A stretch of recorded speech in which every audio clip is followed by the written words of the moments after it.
I remember the second World Cup, Garincha carried him. A guy with like a 5 centimeter taller leg than the other one. Like handicap.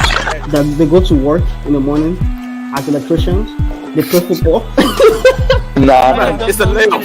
See, man, it's a layup. It's a layup for the midfielders. Laporte right now don't know if he's French or Spanish. Yes, you're coming to yes. Are you there, bro?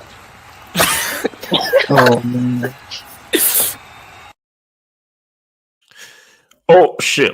Okay, oopsie, sorry. Yeah, I'm here. Relax, I'm here. Yes. It's the kid.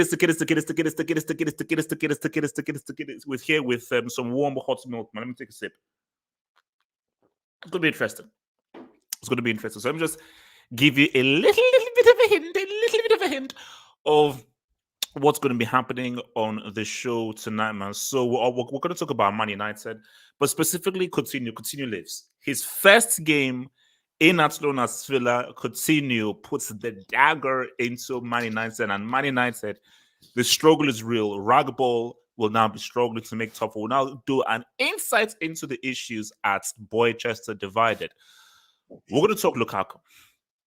That's happened. We're going to talk Lukaku, and we're going to have a discussion about being humble and about being real and knowing your limits. And I'm ready to have the most honest discussion I've had in over 60 years of football analysis. It doesn't mean I'm 60, I'm just saying, just put it out there.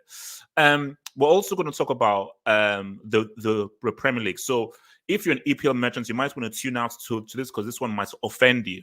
Because we're going to talk about, basically, we're going to abuse the Premier League. Basically, it's going to be a Premier League roast session sponsored by Pep Guardiola, as in, how good is the Premier League really based on what Pep has done to this bum-ass league? Then we're going to talk about Benzema. Some very interesting comments made by Benzema, something that he echoed from me. Maybe it was due to the conversation that we had. I will just break down the conversation that he had pertaining to how people view football and specifically stats merchants. I will talk about Dybala. In Dybala, he says he's not going to be extending his stay at Juventus. In 2022 is Paulo Olusegun Babayaro Dybala. Is he still relevant in 2022, or did he cease to exist after that UCL final in which he 100% flopped in? So, guys, as you well know, feel free, relax, have a drink, have a meal. This is a very chilled out session where we try and entertain you with analysis and jokes and humor as we do every Saturday night, man. And if there's anything you need to say apart from unless you're English Talents FC, Daddy Oos, or my fake baby mamas or baby sons, feel free to send in a super chat. We call them Dobs. Send in your super chats and I will answer those right away. And to make it all beautiful, man. And we thank you for your donations to this great show.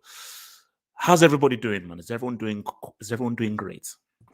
Yeah, great, man. Fantastic. Wait, why fantastic? Why? Bro, Coutinho might leave for 40 million, man. That's what I'm here, man. That's what I'm here for. Oh my gosh, man. I mean, okay, look, man. I think since we're here, man, let's get in on this whole thing, man. So look, this was always going to be tricky for your boys. It was always going to be tricky for Man United, man. Always going to be. But I've got to be real with you, man. I didn't think Coutinho was going to do this in his first game. I didn't think that Coutinho was going to come in his first game and deliver the dagger blow into United. So really, this is going to be a combination of Coutinho and Man United, because my thing is, this doesn't change my view on Coutinho. He's still Coutinho. He's still super limited, and he is still one of the most overrated players ever. And I still think that Liverpool finessed Barcelona, and Barca can't take Liverpool to court for false advertisement. But putting that to one side, Man United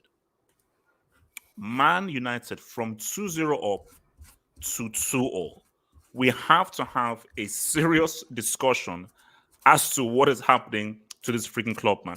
And I think there's only one place to go. And I was shocked that he'd be here. I was shocked that he could actually arrive here. Red Devil Studio. Please, in your own words, can you please explain? Because I've been on Twitter Terry had an amazingly basically. I think Terry was just basically like shouting for like 6 minutes. It was hilarious. So Terry was ranting. Nix is calling out the fan base. I'm hearing that there's now like an inner civil war. What really is the issue here? And don't tell me that, oh, we didn't have Cristiano Ronaldo. How are you 2-0 up and you cannot put a team like Aston Villa away? What is it rugby or the players trash? So yeah, just good to be back. By the way, guys, I've been obviously been away for a while, so but thank you for having me on. So a lot apparently has changed, or maybe not. We'll see. Anyway, about this game, I actually don't know why people are being so reactionary after this. I mean, if we actually take the sort of score aside, people remember we played Villa twice this week, and I'd make the argument that Manchester United actually played far better in this game than they did against Villa. You know, people were happy that we beat them 1-0 in the FA Cup, but the performance was total garbage, and Villa dominated the game for pretty much 90 minutes. In this game, I could at least kind of see what Rangnick was trying to do with this Manchester United team. Shout out to like the likes of Alanga, for example, who I actually think had a really good game. Defensively, at least before we can see the goals, we were okay. And for large parts, I don't think Villa really knew what they wanted to do. What I think what the issue was this game was game management, really. Rangnick didn't make a substitution till I think was it 85 something minutes when he brought Van der Beek and Lingard on. It was obvious to me that Fred and Matic were tired and needed to come off. There's still some issues with Greenwood, in my opinion, tracking back to sort of back up the Dallo. But yeah, the big thing for me was he should have made the Van der Beek and Lingard subs earlier on. I would have taken Greenwood off and I would have taken Fred off. And then put Van der Beek and Lingard on to just, you know, show you the midfield and just give a bit more pace and defensive solidity on that right-hand side. But overall, like the way that people were like, of course, everyone is frustrated but it's frustration in a different way. It's frustration that we threw away the game. It's not the frustration in the, oh my, like I would say in the midweek where United was so poor that you're wondering what was actually going to happen with this team. With this team, for the first time in a while, I can actually see what Rangnick wants to do. And I think it's just a question of he didn't manage the game well. And of course, defensively slipped up. Coutinho scored, fair play to him, but let's be real, it was a tap-in. It wasn't like he cut open. Goal is a goal. A goal is a goal. It is. But for a man, certainly, there's a certain man on here that cusses Cristiano Ronaldo. You know, so I'm just saying, like, I still, personally for me, I still think Coutinho's greatest moment was was basically winning the Champions League with Bayern Munich again. You know, when that for me, it doesn't get higher than that. Like, we're talking levels here. Coutinho against Villa versus Coutinho against, you know, Barcelona when he was out on loan. That still takes the cake to me. So Red Devil, doesn't Coutinho have as many goals as Sancho this season? Possibly, but I mean, doesn't and he's played 10 minutes. Possibly.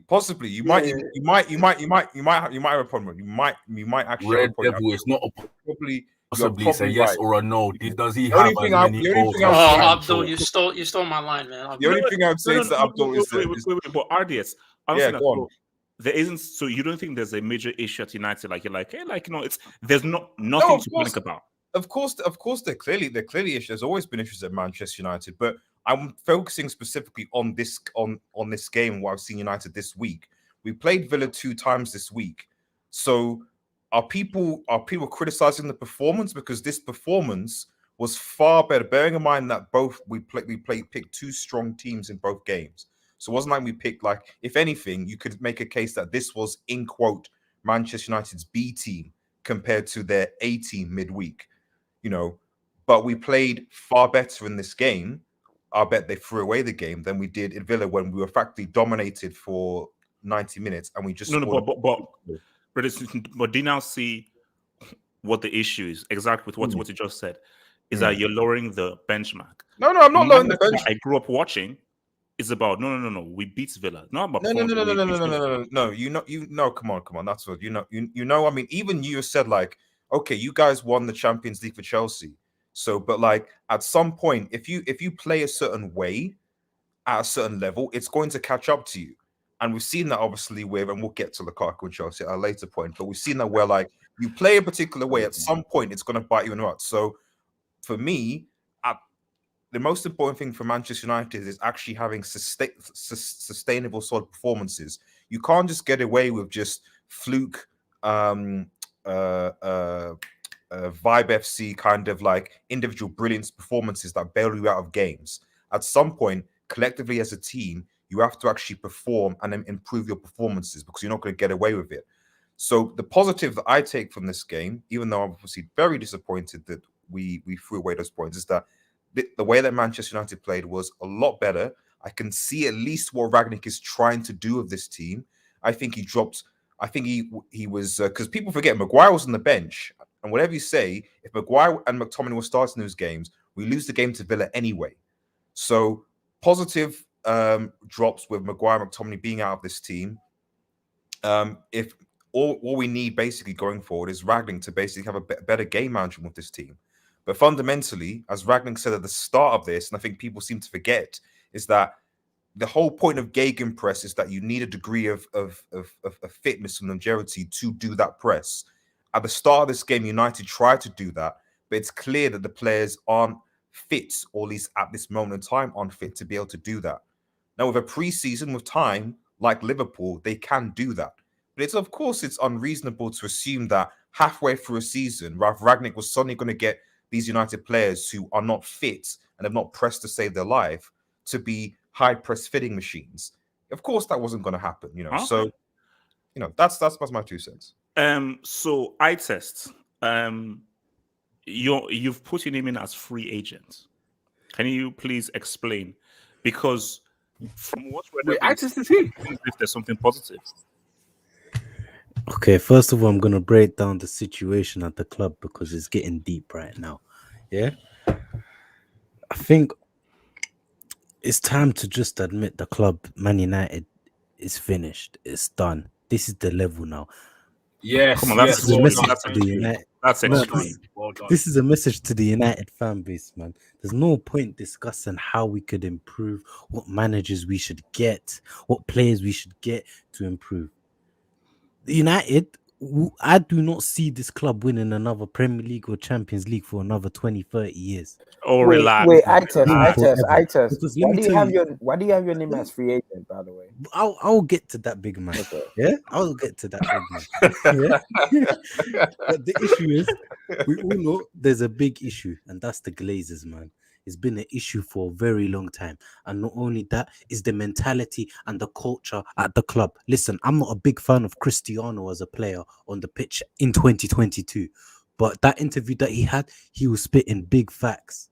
Big facts. The mentality and the culture at the club is horrific.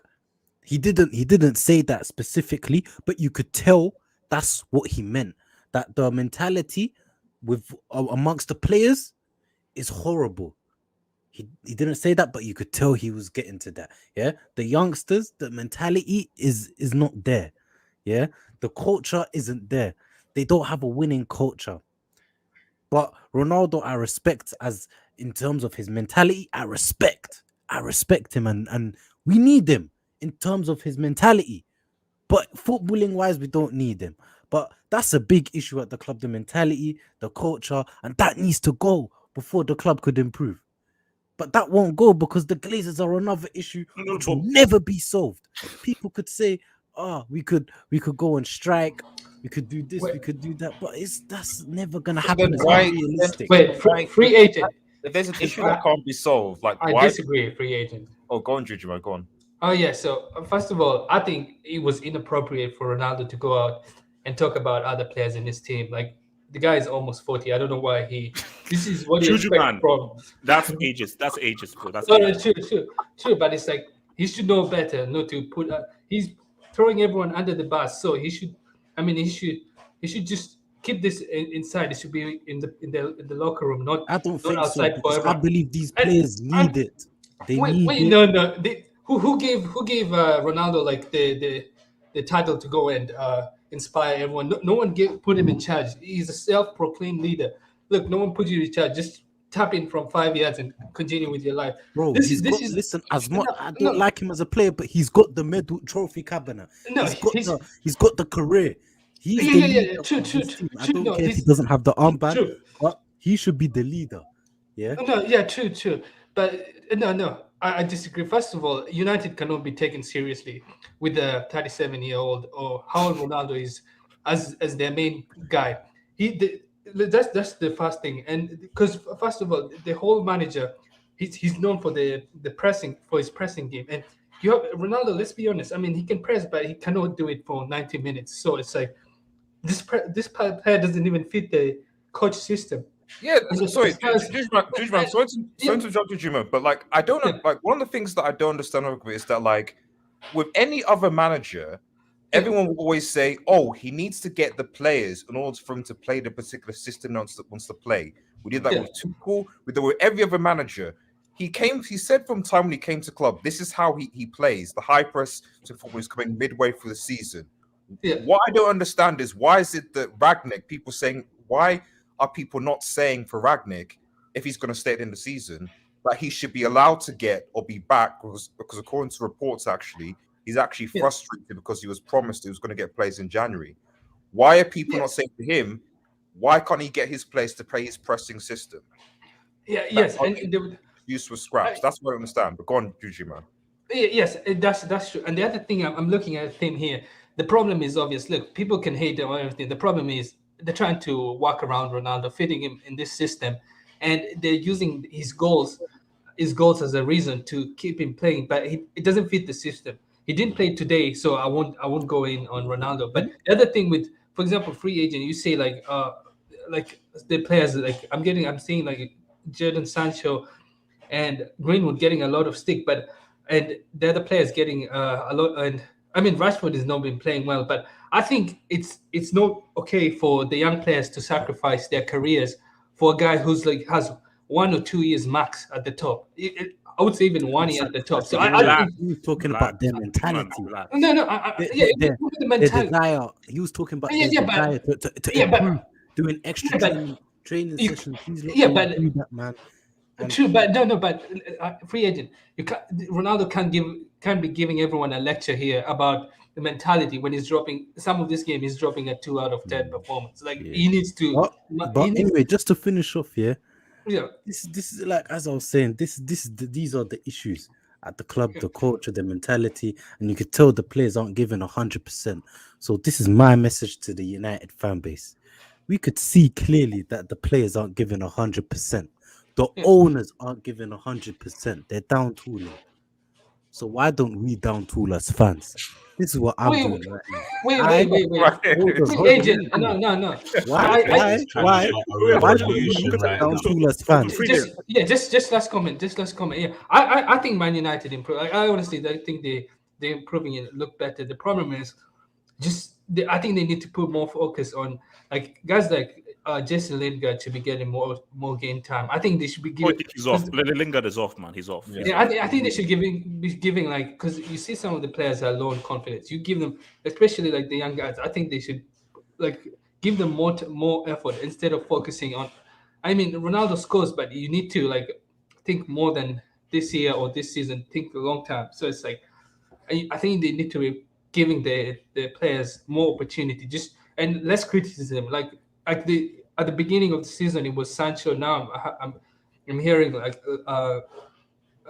now it's Greenwood, and then I mean Rashford has not been good, but still I think he still has like potential. You can't just I think you need to believe on the players sometimes, because it's like, and less criticism. That's why I did not appreciate Ronaldo for going out and throwing people under the bus. Wait, so Ites, so as of right now, you're no longer a United fan. You're a free agent. Is that what? I ripped up my contract. I ripped up my contract with Man United. I'm down tooling. Yeah, and I thought you were a PSG fan before. My message to the other fans was to down tool as well. I'm currently a free agent looking for a new club. I'm telling my agent to contact Magpie Studios. I told him Respect contact Magpies, Magpie man. Studios. You could be a he's Wait, you're going from a United, you're going from a Man U fan to a Newcastle fan. Are you? No, Are you? I'm negotiating with Magpie Studios. I'm trying to get my agents to get Don't in lie, you're contact with Magpie negotiating Studios. with Woolly Town. But I don't know what club I'm gonna join yet, but I'm done with United. I'm done. I've had enough. All right, okay. YSK, talk to me, man. Give us some insights on United. I mean, YSK, is this really that bad? Is this really that bad? No, just bring up AV because it really is that bad. Oh,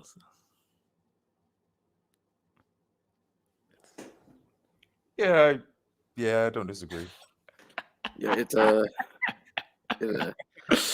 it's peak times, man. It's peak times. First of all, we don't claim lie test. Anything that comes out of that guy's mouth, we don't want to be with you. Lie test. Shut your mouth. Shut your mouth. Keep quiet. So yeah, it's a messy situation. Man, these dudes, bro. I honestly, it's just vibes until the end of the season now. Because I don't know why I keep watching these games, but for some reason I keep going back like a crackhead, and I need to stop because, dude, I honestly don't know what's wrong with these people. What's wrong with these guys? It's clearly a mindset thing because we played well in the first half. We played well, and then in the second half completely capitulated. I told everybody, I was like, dude, that guy Coutinho is doing something in this game. This is Disney Plus, bro. Football right now is Disney Plus at its peak because there's a bunch of things happening. I knew this guy was doing something in this game. He was a main part of the first goal, and then scored the second one. So that it was gonna happen because he always he when he was at Liverpool, he had a tendency to just do stuff against us. So it didn't. To be honest, like I was just happy in the first half to see goals because we don't see goals. Like we'd be lucky to score one goal in a game. So I was just happy we scored 2 goals, and then I was telling people, dude, we're not gonna keep a clean sheet. Like that's almost a given now. Like we don't keep clean sheets. And the whole thing of like intensity, being proactive. These guys not proactive. They're not. There's no intensity there. And it's probably listen. I'm not one of these guys to hop on Ragnick and be like, oh, Ragnick out and all of this crap. Like you just got to give him time. Klopp didn't win the league in his first season. He's just got to give him time to and the whole Tuchel winning the Champions League, that was a CCL. Those miracles happen once in a blue moon. So you can't let it. You can't. No. We'll discuss. No. We'll discuss in depth. Yeah, we'll discuss. We'll discuss London Blues. Yeah, we will. Yeah. Remember, I'm holding the mouse. So there you go. Yeah, no, that's good. That's good. Anyways, but the whole Cristiano interview. By the way, that's how you conduct an interview, Tims. Yeah, that's how it's done. You watch and learn from your superiors. You clown. But onto what Cristiano said. Everything he said was just spot on. Because at the end of the day, it's a mindset thing. And if people don't want to learn from him, a guy's pretty much achieved basically everything at club level. And who else are you gonna take advice from? Like these dudes, this is what I was told by United fans. When Cristiano is on team, Green's not unlocked. Can you hear me? Yeah, I could hear you. Yeah. I was told that Greenwood was gonna get unlocked when he's out of the team. That's what I was told. He was probably about 60% unlocked today. Where was the goals? They said he was gonna start stat pad in the moment Cristiano's out of the team because I don't understand this whole thing of like when a guy says, oh, a player's not playing well because of another man, that means you don't know f all about what you're talking because I'll respond to that. The dude is his own guy, bro. Like when people start blaming Bruno's bad performance on Cristiano, I'm like, what? That's his own man.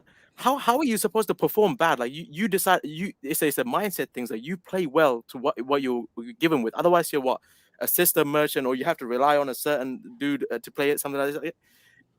Elite players thrive in whatever situation and circumstances. No, YSK, can I respond to that? You know why people blame Ronaldo?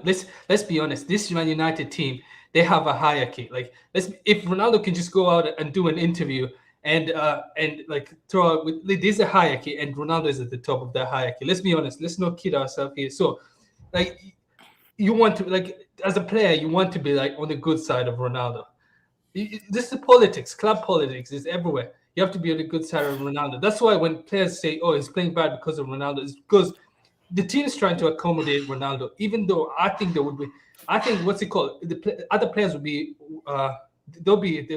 they would express themselves better if let's say Ronaldo was not there, because you want. I think you have to be stronger mentally. No, but bro, it's not about. Be stronger Wait, mentally. Jujuman, here's the thing though. It's not about the football. It's about the mindset. Like, at this, what is it? Cristiano, he's pushing 40. I don't care. I don't like. He brings that goal scoring element. Like, let's be real. Without him, we're out the Champions League. No, I disagree. No. See, Jujuman, you're seeing the performances without him. Like, this is a mindset thing. Yes, because the other just before you go, because the other players, I feel like the other players are not fully expressing themselves, and like they're not playing so many games. Like the same team is not playing a lot of games together that they can, like, everyone knows their role. That's why, yeah, you can go on. No, I was just saying, can we just sort of establish, because people talking players and mentality, like, I generally think this game, it is literally as simple as the game was not managed properly. Like Ragnick, I do for Ragnick in a sense that we didn't make any substitutions until 88 minutes. It was painfully obvious that Matic, who basically doesn't have any legs anymore, was exhausted and was playing with a yellow card, and Fred, who's usually quite tenacious, was actually quite tired. Like, this happened several times on Ole Gunnar Solskjaer, where like you need to make a substitution. Villa made, I think, 3 substitutions before we made 2, which obviously changed the momentum of the game. So yes, the players are at fault to a certain extent, but at the same time, unfortunately, whether it's Ragnick, whether it's his assistant Fletcher, whoever is there, they didn't manage the game that they should have accordingly. Had they made substitutions early, around the 66, 50 minute, they could have brought some control to the game, and then possibly, brought a bit more pace with maybe a Lingard or whoever coming on to cause problems for Villa. The players were knackered after 88 minutes, and then you're bringing Van der Beek and Lingard on for 2 minutes. What exactly were they going to do? So I don't think it's fair to say for this game specifically, you can say the players mentally were just garbage. Yes, they were at fault for some of those goals, which are sloppy. I agree, but I do think that had this game been managed better, then United would have won this game. I do agree with the management, because it's all well and good pressing and you want to kill teams off, but at 2-0, like, this is mid-season. This is not like he had a preseason to it really sort of put this upon the players that this is how we play and get their fitness levels up. This is mid-season. Exactly. So after, like, it's like first half, of course, press, go crazy and do what you got to do. Once you're 2-0 up, like, this is very rare. Manchester United going 2-0 up in this time where we're at right now is very rare. Once you get a 2-0 lead away, just switch it up a bit. You don't have to be constantly pressing. Yeah, press, exactly. Press, of course, but just like manage it. You know what I mean? Like I said, all the more reason to have made substitutions. Whether that was to, ironically enough, bring Phil Jones on to go back to back 3 to be more defensive, or, like I said, bringing someone like Van der Beek or Lingard with legs to put more pressure on Villa. There was just no adaptation to this game. So why I'm saying that people are reacting is that, like, in this isolated game, I'm not talking about the season, I'm talking about in this isolated game, I think the main issue for United dropping points here was more about game mismanagement than Ronaldo and Greenwood having beef or players having mental overloads or what have you.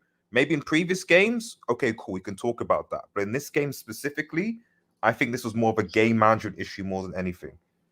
All right, wait, let me just take a few dubs, and then I want to get everyone another chance to talk on this before we move to our next topic, man. So from Rafael Benitez Maldes. Oh, help. I don't want the sack. I'm here hiding. Save me. That's man. It's Agent Benitez, man. Agent Benitez is like a Liverpool scouser, like what's from inside, man. Agent Rafa. Agent Rafa.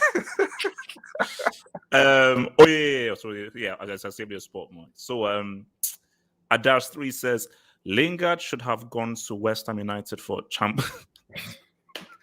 Now that's messed up. Now that's messed up. That's messed up. That's messed up. And PK, thank you for the dub, man. Was Don Perez right about selling Varane? Wait, is this Varane here? It's Varane That who is missed Varane. the thingy. Finish, Look, yeah, finish. This article. do you know what it is? Now, I don't know whether please, United fans, don't take this the wrong way. World Cup winner, I believe, because I don't think he was there in 2014. So 3-time Champions League winner. I think it's 3-time Champions League winner, La Liga winner. I think 2-time La Liga winner, World Cup winner. Let me just make some cash. So I think Brian is like, look, man, I have a pretty good set and so forth. So don't worry, we're getting rid of Good in the summer, man. We'll take Rudiger out of his contract. No, he's not signing a new contract. Wait, how old is Varane? You won't. So relax. Just how old is Varane? Okay, no. It was about insulting Varane. Relax. English Talents FC. Oh Lord. No Rashford, no Shaw, no Maguire, no Dean Henderson equals karma. Ragnick is a German Bielsa. This isn't Bundesliga. Werner tax. Bring back Carrick. Play English players. How bad was Carrick really? Man? Jay Jokin, who is a United fan who kept on abusing me when Chelsea were failing. Jay Jokin, I hope you now have a taste of your own medicine, you evil psychopath. Eye test is talking facts. By the way, I now... No, we don't want you. Jay Jokin, we don't want you. You're still a United fan. We don't want you, bro. We don't want you. Ovi, shout out for the dub, man. Ovi, shout out for the dub, Ovi. Ice Freezy, man. Thank you for the dub. Ronaldo should go to Love Island, UK, 2022. #GOAT. I don't think anyone wants to see my Love Island, bro. Crazy says 1 year. If he doesn't get the World Cup in 2022, he'll be at 2026. Juju, man. Yeah. Do you know who Cristiano is? This man will play until he can't walk. So you say, oh, max 1 year. Bro, he will play until he can't walk. So I wouldn't be surprised if 47 years old, he's still on the pitch somehow. He came out and said he want to play till 42. So yeah, but he can't play in the World Cup because there's some disputes in the 2026. You didn't have to go there, bro. Again, shout out to Ovi Espefa for the dub again. Thank you, bro. Women's Go Thumb, man. Thank you for the dub, man. But Juju, you forget about who gave CR7 the rights. But it's true what he said. Players are missing the fighting mentality. DNA of the prime Manu was mentality. Look, the days of Fergie are over. Like United being that team that you feared, no. Yeah, and we go through. The one thing though, I think the players are missing the mentality because I think they need confidence because it's like they don't even get, some of the players don't get constant game time, and then it's like I feel like they're restricted. They cannot like fully express themselves. That's why I think it's saying mentality, but it's like I think it's part of the problem. Your boy Case against. When will you review? Oh yeah, I will get into Peacemaker because I didn't see the first episode. It's if you've not seen the intro for Peacemaker, that is one of the best and funniest intros to a TV show you'll watch. Amazing intro for that TV show, Peacemaker, man. But I'll get to it, bro. John 72 says, thought United had the professor of football. Sometimes the apprentice can surpass the master. Trust me. And shout out again to OVS for the thing. So does anyone else want to add anything on Yes, this? me. Yes, I do. So let me come to Z-Man and then Nats and so forth. Z-Man, talk to me. Yeah, bro. I think this squad is massively overrated, if I'm being honest. There's a lack of options in the middle of the park, and then you look at defensively, their defenders are non-existent, and then you look at the lack of balance in goal-scoring creativity in the front lines.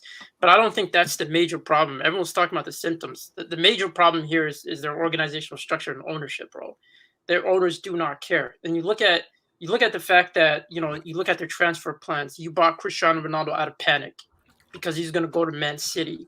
The fact that you guys have been relying on Fred and McTominay for so long when you need a midfielder. When majority of Manchester United fans have all come to the agreement that they need a CDM and how much they need a CDM. So for me, this is just, you take a step back. This is a team that's almost going a decade of rebuild. And the fact that they haven't won a trophy in 5 years says a lot about this team.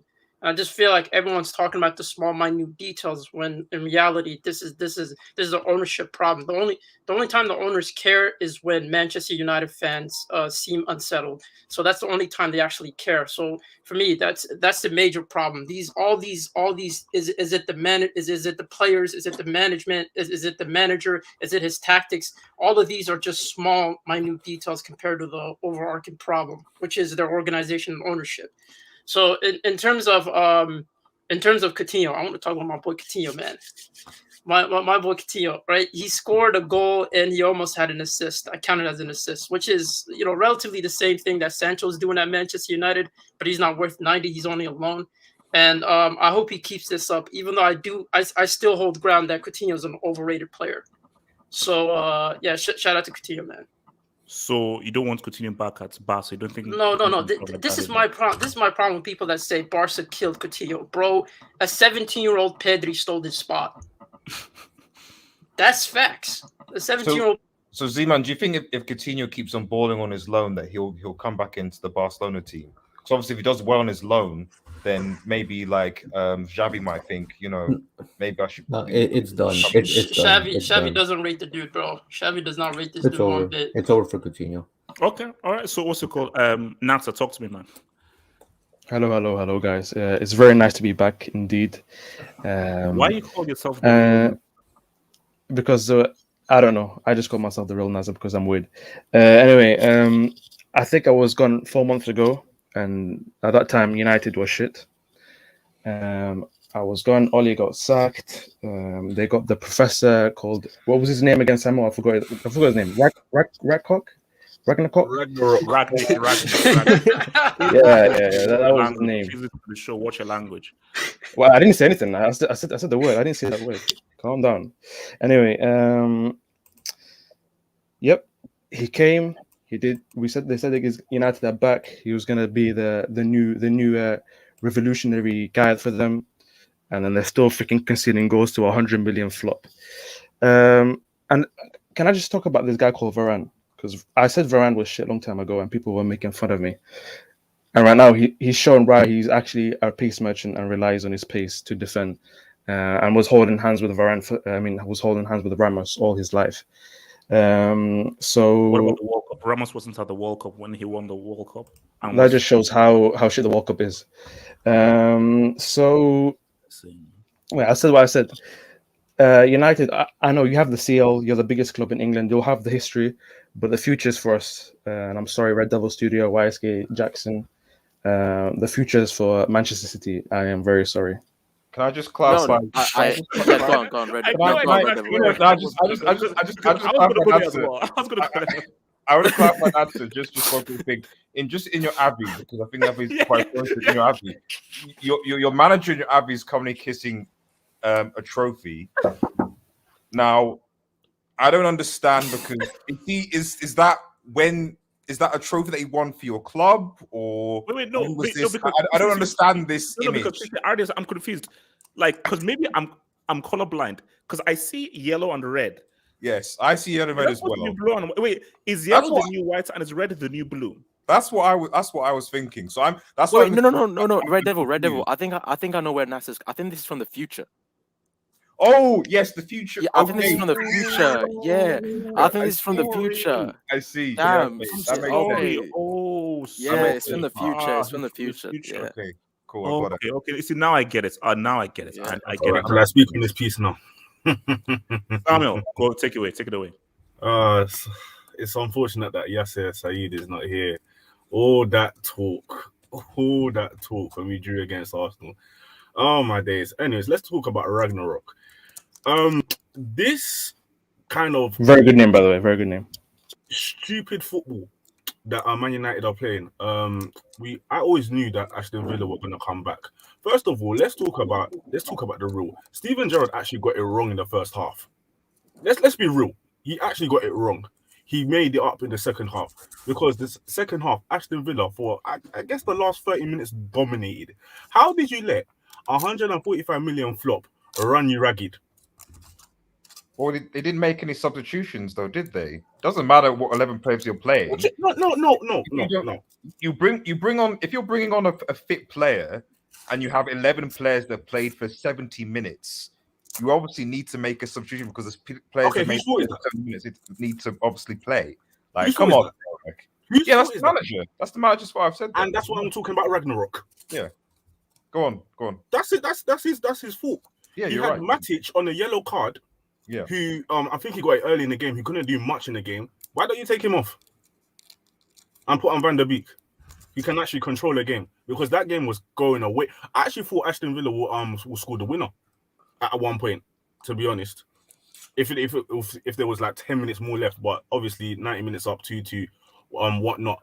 But this is my theory. I feel like Man United are paying for their crimes because I genuinely feel like Sir Alex Ferguson went to Zimbabwe and went to a witch doctor and made a sacrifice to pay for those 13 league titles. Wow. Now he's gone. You guys are paying for it. Good. It serves you right. Wait, Sam, surely those 30 years weren't that bad though. Listen, you're paying for your crimes. You're paying for your crimes. I mean, to be fair, if that sacrifice was so good that it stopped Liverpool only winning one title in 30 years, let me know what witch doctor. Wait, hold up. So shout out to your boy Osman who just sent me this in the DM because I was like, what? Okay, so wait, what? You need to sort of. So did Ragnick say Martial refused to play? Yeah, Yes. I heard the report. Yeah, he did. And then Martial on Instagram came out saying, I never refused to play. That's what Martial said on Instagram. So I know he wants to leave, but is he in the squad, or he was not even included in the squad? Not in the squad. Ragnick tried to say Martial refused to be involved in the squad. That's what Ragnick said. No, he said he refused to travel. He refused to travel. Yeah, Hey, he refused. And Martial was saying, no, I didn't. Yeah, but that could be at fans that's coming at him, not at Ragnick. For saying he didn't want to play. He didn't want to travel. That's what Ragnick said. But why wouldn't he want to travel though? Yeah, that's what he said. Because he won't play. Because he doesn't want to play. No, I don't understand. Martial said that he wants to leave and trying to negotiate with Sevilla to leave the club. So I don't understand why. I actually that's not happening anymore though because Sevilla just signed another player. Yeah, so that's so you're right there. But I think the point is that like that they seem to be trying to work and negotiate with him, trying to get a loan move or something of some sort. So, so Sam, finish your point, and then we'll round up with the other guys. All I'm just saying is like, don't you guys love it that Man United are in the mud? Like, just drink it in. Yeah, I'm loving it. I'm loving it. Soak it in. Wait. Because they are not winning another Champions League in the next 20 years. Latsa is the first to respond to that. Like, it's beautiful. I'm loving it, bro. I'm loving it. 7 is like Ronaldo's number. I mean, to be fair, they have been in this position for a while now. We thought they were making progress last year, but it looks like they took like 10 steps back.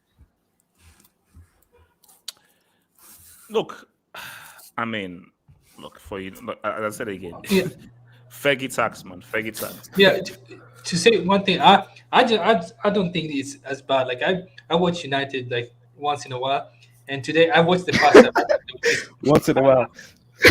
Sure. And I've seen like they've improved. They've improved. Honestly, like, I think this team has improved. Like this stupid mistake that can be fixed, and like managing the players and giving other players like more time and confidence. Wait, but I think this team is good. Also got to remember that like that Klopp and Pep are basically leaving their respective clubs in what, a year, 2 years. So the way people are talking about it is like they're going to be there for like decades and stuff. Like literally in 2 years, you guys are gone, and City more likely will be back to mid-table irrelevance. Red Devil, I'll tell you why Pep will stay for 20 years. I'll tell you why. Wait, Juju man, you say we've improved. Like, do you mean on paper or on the pitch? On the pitch, because what's it called? I can actually watch it. It used to be tough to watch your games because it's like this is no good. Now you used to like, especially like last year, United used to fluke games. I'm like, these guys are really bad. Now you actually like United are actually good. Like they move the ball around, and it's like, okay, I can watch this team. They're good. And then, but the one thing though is they just did the small mistakes. That's it. But it's like I think like the future is bright. Like I know it's like I know it's like a Right. tough- Wow. yeah, I know it's like a bad time to say this, bad timing, but I think like I'm seeing improvement. It's not like big, but I've seen improvement. I just think the players need more Just can I confidence. talk on this? They need to back up the manager. Wilton. Yeah, it's just once again, bro. Barcelona showing why they ruined my boy Coutinho, bro. It's just that bum club, bro. It's just we saw the glimpses. It's just I told you this, bro. I told you once he made that loan move. No, it's just no. Let's be real though. It's just no. What do you mean? He scored against Barca. Let's be real. Let's be real though. Let's be real though. Let's be real though. To be what the penalty. To be what the penalty. To be what the penalty. Was Coutinho as all garbage at Bayern Munich? Was he awful? No, he wasn't. He wasn't as garbage. No, exactly. but he wasn't good. And he scored. He scored against Barca. He knocked them out the UCL against people. And the fact that he came off the bench like in 8 minutes, it's just he gave an assist and he tied the game up, bro. It's just 12 more months, bro. If we can get 17, 18 Coutinho back, bro, they might as well hand Brazil a World Cup now, bro. They might as well hand Brazil now, bro. They were saying that Hazard was better. You need help, bro. You need. It's I'm telling you this now, bro. Coutinho, bro. I know he got called up. I know people are saying, hey, bro, Tite knows why he called him. The reason why Tite calls him, obviously, I think Tite has some towards bias over Coutinho because I don't blame him. Like 17, 18, Coutinho was phenomenal at the World Cup and at the Copa America. He was good. But the reason why Coutinho's get called up because behind Neymar, who else is creative in that midfield? Nobody else. So we need Coutinho to be informative. And Red Devil Studio, I love you. And White Sky, I love you. But I needed my boy to get the hat trick today. I'm sorry. I'm sorry he did that to your club, but I need him to turn up, bro. Okay, wait. Yeah. Okay, Ricardo, real quick. Yeah. No, I was just gonna say, Coutinho went. I mean, this goes further into your later segment about the Premier League. Coutinho couldn't cut it in Spain, comes back to England and kicks it off. Maybe your boy Hazard needs to go back too, because the Premier League is looking a little bit suspect, letting these washed-up players run the league. We'll get there. Now, this I love this. Shout out to your boy Ovie Esekpe. Thank you for this. Thank you for the dope, bro. Now listen to this.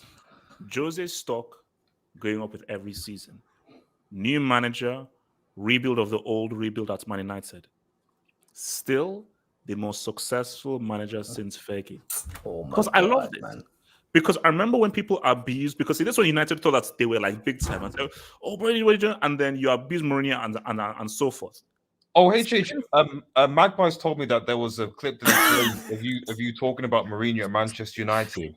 That forward. Do you want me to play that again, or I think I've got it here. I can find it. So that's actually were you? I don't think you were there when. Wait, no, I wasn't there either. Adios. While you're at it, tell Magpies to like email it to me as well. I'll keep it in the storage. Big up, Mag. Yeah. No worries. I'll just let me give me for 10 seconds. You keep on going.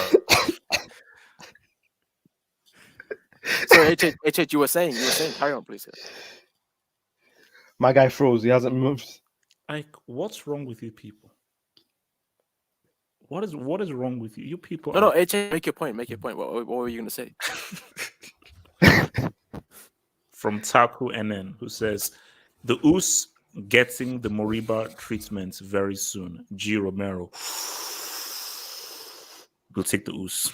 If you don't want him, Chelsea will take the Us. Very happy. We'll take the Us, man. Thomas Tuchel. I'll have CR7 if you don't want him. #Teams #flop. No, you won't. CR7 isn't coming to our club. So I know this is a fake account. Tuchel would never want CR7. Relax. That's not what we need. What we need is Dybala. And Hazard. Your boy Fred says, I gave assists for both teams. I'm too good. World Cup 2022 Brazil. Hey, Wilson, look, man. Your man is saying what's up, man. Shout out to your boy Fred. John 72 says, look, we just pulled it up. We just pulled it up right now. Thank you for the dub, man. Rafael Benitez says, last time CFC won a league, I was still rated. #sad. No, Chelsea pretty damn recently, bro. So I don't know what that's on about. So guys, look, man. Well, moving on to the whole next thing right now. So, oh god, all right. Okay, now look, see. All right, now look. Romelu Lukaku, aka Tim. So.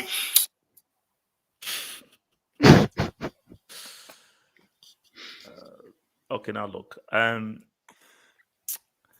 It gets real, man. It gets. But by the way, is this the whole segment about Chelsea or just Lukaku? Can you mute your mic? No, I'm asking a serious humble question. Whoever is speaking, mute your filthy, stinking mic. This is a tough one, man. It's a tough one. Chat, hashtag pick your Tims. Chat. Okay, I'm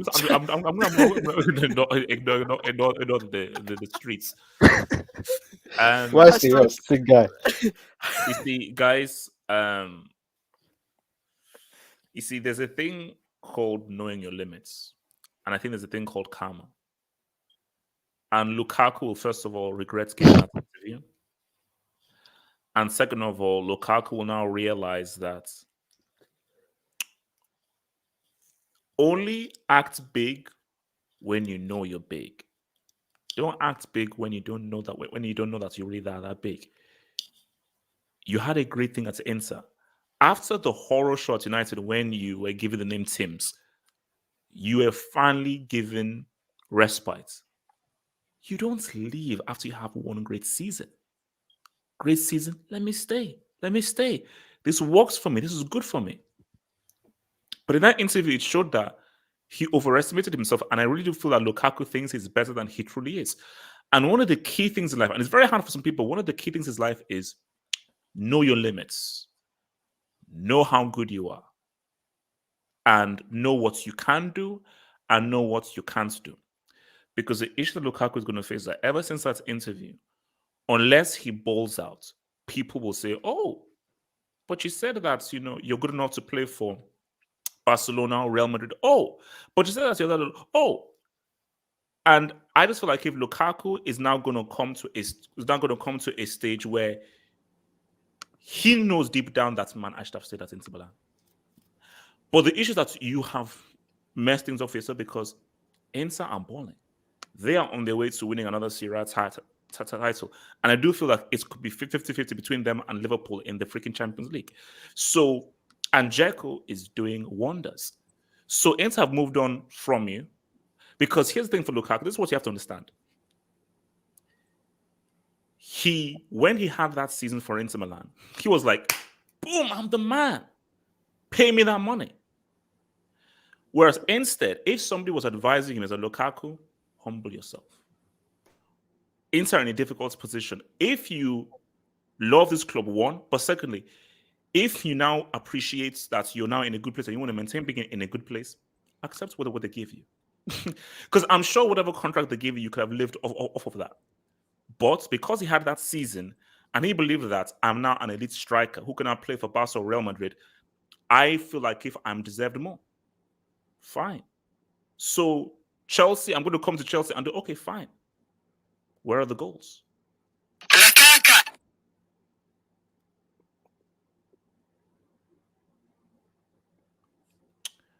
I'm going to find out who played that clip, and I'm going to ban you from this whole thing. So, I feel, and look, we can talk about. Like, I don't want to talk about Chelsea, so I've already said about Chelsea. So I'm not talking about Chelsea because that performance does not deserve my time. But what I would say though is, for Lukaku, in his own privacy, he will know that I screwed up. I should have stayed at Inter. I should have accepted that contract, and I'll be in a better place right now. But as of right now, I am now at Chelsea, and is now. And I always knew this. I knew that he's here to start, but which is individually that you're not Lewandowski, you're not Benzema, you're not Pique Cannibal Suarez. Where you put them in any league, in any team, they will ball because they're just an elite striker. Will score goals in any system, in any freaking team because they're clinical. But you're not that freaking dude. Who wants to go first on this? I want to go first. I want to go first. You sure? I mean, I'm not gonna show. I'm not Red gonna Devils go to you, as meet far your as why No, the it's. I found Magpie's forwarded me that receipt, by the way, but we're on a different segment, so we'll come back to that later. Was that Bill? And we're never coming back to that segment. No. I can go. But it's just that's for this game, right? Like I don't think Tuchel got like outclassed by Pep the way people are saying like on Twitter. Because what he did, like if you look at Chelsea setup, right? Chelsea setup was to sit in deep and hit City on the counter attack, which you guys weren't clinical able to do, especially small game Woblo. He had that. He had 2 good chances in the game and he didn't score. And I'm sorry, Lukaku, if Chelsea didn't buy you for like what 100+ million, we wouldn't be having this conversation. But you're £100 million like player. You playing the team that just won the European Champions League and the Super Cup over the summer. So people are gonna make fun of you. People are gonna judge you, especially when you have an interview saying you thought you were gonna go to Barca, Real Madrid, and Bayern, but it said you went to Chelsea just for the money and you don't care about Chelsea no more. You want to go back to Inter. So it looks bad. It gets real. It gets real. It gets real. It does get real at the moment. So, but I regret saying that. Are you sure? But as for Lukaku, though, I just think that this system is not built for him because the guy's playing terrorist football. He's not used to that. At Inter Milan, like the system was built around him. To Chalaban football. Yeah, but Vilton, his control is terrorism at its best. His control is also terrible. His control always been terrible, but the guy balled for Inter. Obviously, it's a different league, it's a different culture, and this and that. But did Chelsea really want Lukaku? Did Thomas Tuchel really want to buy Lukaku? Because Lukaku making comments like that when you know you're the most expensive signing that Chelsea ever made in the history. For you to come out like that, you adding more pressure onto you. It's not like you're balling. It's really like that's the other issue. It's not like Lukaku was on a crazy form. But the fact that you came out and say that, now the pressure is even mounting even more because you had a very bad performance today. But again, it's just I'm not gonna like blame today just fully on Lukaku because your workers are trash. He's garbage. I thought Kovacic was okay. Conte, I know people are blaming Kepa for that goal, but that's just a world class strike. Like Mendy saves it. Mendy saves it. Oh god, I just think it's a world class strike. I blame Conte. I know, it's world class, but Mendy saves it. I just think I blame that more on Conte because Conte got beat by KDB way too easy, like way too easy. He fell on the ground way too easily. So it was a moment of brilliance. Never mentioned that, by the way. It was just a moment of brilliance. It's just like the game came down to chances. City only had 2-3 good chances in the game. They took their chances and won. Chelsea had chances on the counter. You didn't take your chances and you lost. So it is what it is. It's just, but as for Lukaku, man, it's not looking good for him, man. And he's black too. He's playing in London as a black guy, saying he doesn't want to play for Chelsea Football Club. So I hope he does ball in the Champions League for his sake because let's be real, man. We don't ever want to see a fellow brother down, man. We want to see the brother rise up, man. We want to see him because it gets real, man. It gets weird. All right, so wait, so I mean, who else wants to? I will step in. I would like to also speak on Tim's. I would like Juju man. Can you talk over both of them? Juju man, talk over them. Juju man, Juju man, talk over them. Juju man, talk over them. Oh yeah, true. I'll be more positive. I'll say, look, I think the move from Inter Milan to Chelsea. Look, Double H. Look, I'll say something different. I think it was a good move. Look, you have to first think about your pockets. Like, loyalty does not pay. Loyalty doesn't put the food on the table. So he has to think about his pockets first, and then that's so the move to Chelsea. In my books, it was good. Like, he's getting paid more, so that's a good move. And the problem is he let his guard down because he started giving interviews about Inter, and it's like, look, I don't know why he let his guard down and became too comfortable before before delivering any goods at Chelsea. So that's the one problem. As far as his game, I think I've seen some of the misses Lukaku, some of the misses. I think he just needs to focus on his game. Stop all this drama. He has all this drama that's going on. And with Lukaku, look, I sympathize with the guy. I mean, because it's like, I think he gets a lot of hate. Like, he's playing bad, but he gets too much hate. Like, he just needs to focus and ignore the rest, and it should be good.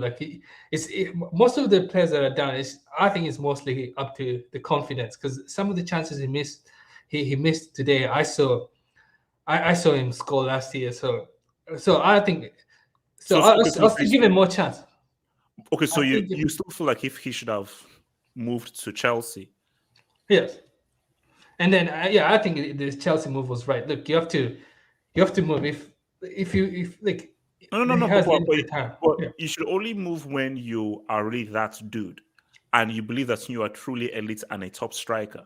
When you're a system merchant, you have to know what your limits are. System merchants are still good, but you have limits. Sure, but it's like, true. He has limits. Like I know his touch is terrible, but I still think he's a decent player. Like, and he needs more time. He still needs more time. Like it's the first season. Let's this season right, and then next season, if he drops another disaster class, then it's over. Okay. Anyone else apart from? Wait. Can I speak? Sorry, Natsa. Can I just Natsa talk over it. It's just yeah. Natsa. Yeah, go ahead. Yeah, I appreciate Natsa. Appreciate for the brother, man. Okay, I think first and foremost, it's important really to make sure that we frame the context of this game. You know, of Lukaku of Chelsea. You know, bearing in mind that HH. We can't hear you. Your mic is cracking. No, it's not really. People can hear me. I can hear him very clear. No, we can hear him. Red Devil, you're fine, man. We can hear you. Go on, Red Devil. If Speak you're your Chelsea, facts. I don't think that there's any team that you should fear. So there's not an arrogancy. I think based off what's Chelsea's team now, boom. I mean, bring it on. I fear no one. I fear nobody. Okay, the UCL champs fear nobody. No, who's Messi? Messi's nobody. I don't care about Messi. Okay, who is that? Bring PSG. Who are they? Who? Hype hipsters. PSG are hipsters. Paris Saint-Germain hipsters, man. Okay, PSG, you can't deal with a club that have history. How can we don't have l'histoire? So that's the first thing. So the first thing to point is that like this was after Lukaku was signed, and you know, hashtag, you know, no fear, you know, hashtag at the end of the day, like we can beat anyone. Now it's what you do with the ball is key. If you miscontrol it, how can I not criticize you for miscontrolling the ball? I told you, I'm not here for Lukaku. I'm sorry. He's really bad. You know, he's really bad. And Lukaku cancelled the apron. That's why his nickname is Tim's. His nickname is Tim's because sometimes his ball control resembles you trying to play football with Tim Dunbar. So sometimes he can be Tim's, and I believe he's been a Class B break. I don't know whether I'm putting Class B, but I think he has reached Class B status. So what we saw with that HH was a very good and constructive breakdown of the limitations of Romelu Lukaku.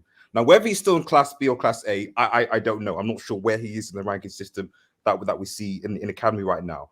But it's very fascinating that you said, you know, his control, his poor touch, his inability, you know, he is Timberland boots, as it were. You know, these are the things that do limit Romelu Lukaku for Chelsea Football Club. Would you agree with that, HH? I mean, bearing in mind these were those were your words, HH. Who else needs to? I'm just curious whether you agree with what you said. Natsa. Did you agree with what you said? You were rudely interrupted. Natsa, that's wild, bro. Natsa, do you want to continue? So after you were rudely interrupted by Red Devil Studio. Thank you. I was kindly interrupted. Anyway, HH, is this about Chelsea or is this about Lukaku? It's about Lukaku. It's nothing to do with about the game on Chelsea. Okay, when are we gonna come? Are we gonna come up? Take your bum ass EPL. We still beat you in the UCL final. Take your bum ass trash ass. What did I say? Why do you sound so hurt? What did I say? I asked you a simple question. And we still have the proof that you wanted. So take your bum ass EPL. Okay. Can you answer my question? Are we talking about Chelsea or just Lukaku? Just Lukaku. When are we going to be talking about Chelsea? Never. Lukaku. Anyway, okay, let me talk about Lukaku. The thing with Lukaku is he's a Lautaro Martinez merchant. That guy gave him life. I first thought, okay, maybe Lukaku was reviving his career, and I was like, okay, maybe City can sign him. I don't know what. But this guy's first touch, his control, he can't hold up the play. Like, how are you a 6-foot-something striker and you can't control a ball? That even Giroud is better than him controlling the ball. So Lukaku has always been a bum since he moved to United. So it doesn't come to a surprise to me when he goes to a big team and he just puts that disaster class. up against Pep's mighty Blues. HH, just to clarify, you only had one shot on target in 180 minutes. Just to clarify one more time. And I want to play something very, very, very, very nice for you, HH. Would you allow me? That's what's going to happen. If come Saturday, 2 p.m., so forth, BST, if I see that Chelsea not won that game, I know why they didn't win the game. City can't outplay Chelsea. They can't. Chelsea are the better team. Chelsea are the better coach team. And Chelsea's tactic is an antithesis to what Pep Guardiola does. City, nah. Man City doing that whole pass, ticket type of thing against Rudiger, Christensen, Aspilicueta, they're not having a single shot on target. It's not happening. They're not. I expect Chelsea to stop City from having a single shot on target because I don't know how City score against Chelsea. I expect Chelsea to beat Man City. They are not having a shot on target. Umbani, I expect a clean sheet. Umbani, I expect a clean sheet. They're not sniffing. They're not sniffing that freaking goal. I don't want Pep touching any major trophy. Call me rude, call me crazy. Pep must suffer. Few moments later. Who in their right mind thought these guys would win the league? Who in their right mind thought these guys would win the league? Because I was switching between Man City and Chelsea. Look at City. That's a team. That's a team with guys who know what they're doing. They know what they're doing. There's intent. They know how they're playing. I'm looking at Chelsea are the better team. Chelsea are the better coach team. LOL. Okay, HH. Did you enjoy that? For goodness. Did you edit that video, bro? How long did it take to edit that? Well played. Wait, that was inspired by YSK Jackson. What's up? That wasn't a receipt. That was an invoice. Well, that's almost good enough to give Man City Champions League, man. There's some very, very strange people. Wow. So can I talk about Chelsea versus City? HH, can you give me this? Okay, now, sir, you have 1 minute. Okay, 1 minute. Okay, 1 minute. I talked enough. Maybe I talked enough. Let's just say that we're winning this league twice in a row without a striker, and people call Pep a fraud. I understand he hasn't won a Champions League. Okay, he's won a Champions League before. I understand. But you guys said that Pep was going to leave. What did you say? Are you funded by oil money? You are too, HH. If you didn't know. It's fair. So yeah, Pep is going to win the league twice in a row without any striker, no Haaland, no Benzema, none of these strikers, and people call them a fraud. I know he won't win the Champions League ever. That's why he's going to stay 20 years at City. People said he's going to leave next year. If Pep doesn't win a Champions League, he ain't leaving City. He's going to stay down there, even if he stays 20 years until he puts his hat on a Champions League. That guy is gonna lose all his hair that he has left on his head to win a Champions League. So I don't think he's leaving anytime soon. So enjoy while he's here. Who else wants to talk about Lukaku? I think YSK hasn't spoken yet. Yeah. Sorry. Wait, Jujuman, have you spoken about this? No, I think he has. Yeah. Unless Jujuman. Abdul, have you spoken about Abdul? Have you spoken about this? No, not yet. So Abdul, talk to me about. But why can speak ahew of me, bro? Abdul, you are. Abdul, you're give WSK the platform, man. I mean, Abdul, if it's not important, man, I would like to say the floor. I think you have something more important to say. Abdul, shut up, you loser. Man. Sorry, I'm still recovering from Wats's receipt there. That's like you actually sat down and you did. I mean, don't you have anything but to do in your life? I was gone for 4 months, HH. I was doing a lot of things. I had a few minutes in a day, and I made that masterpiece, HH. The music was. Shout out to the music as well, man. The music. The music, the production was great, man. You made me proud. Anyways, sorry, I was confused because I was told no fear at the start of the season. Hashtag bring it on. Something along the lines of the three amigos or some shit like that was mentioned. But I'm gonna start making videos, man.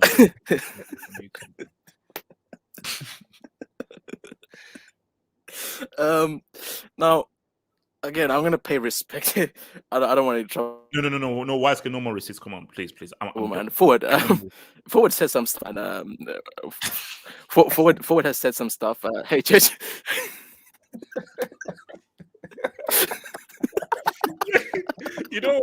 Because just based on just confidential, I will not say what Forward WhatsApped me last night before the game. I will. Oh no! I mean, yeah, Forward has said some stuff on the group chat as well. I'm not gonna reveal it. What is wrong with you? I can't wait for that little game, man. Yeah. Anyways, but each to their own, I guess. I mean, Forward must be seeing something that we're not. But hey, man,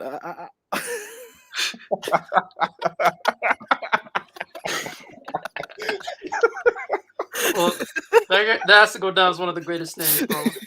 Wait, Forward another life. Oh my god, that'll be stuck in, bro. No, allow it.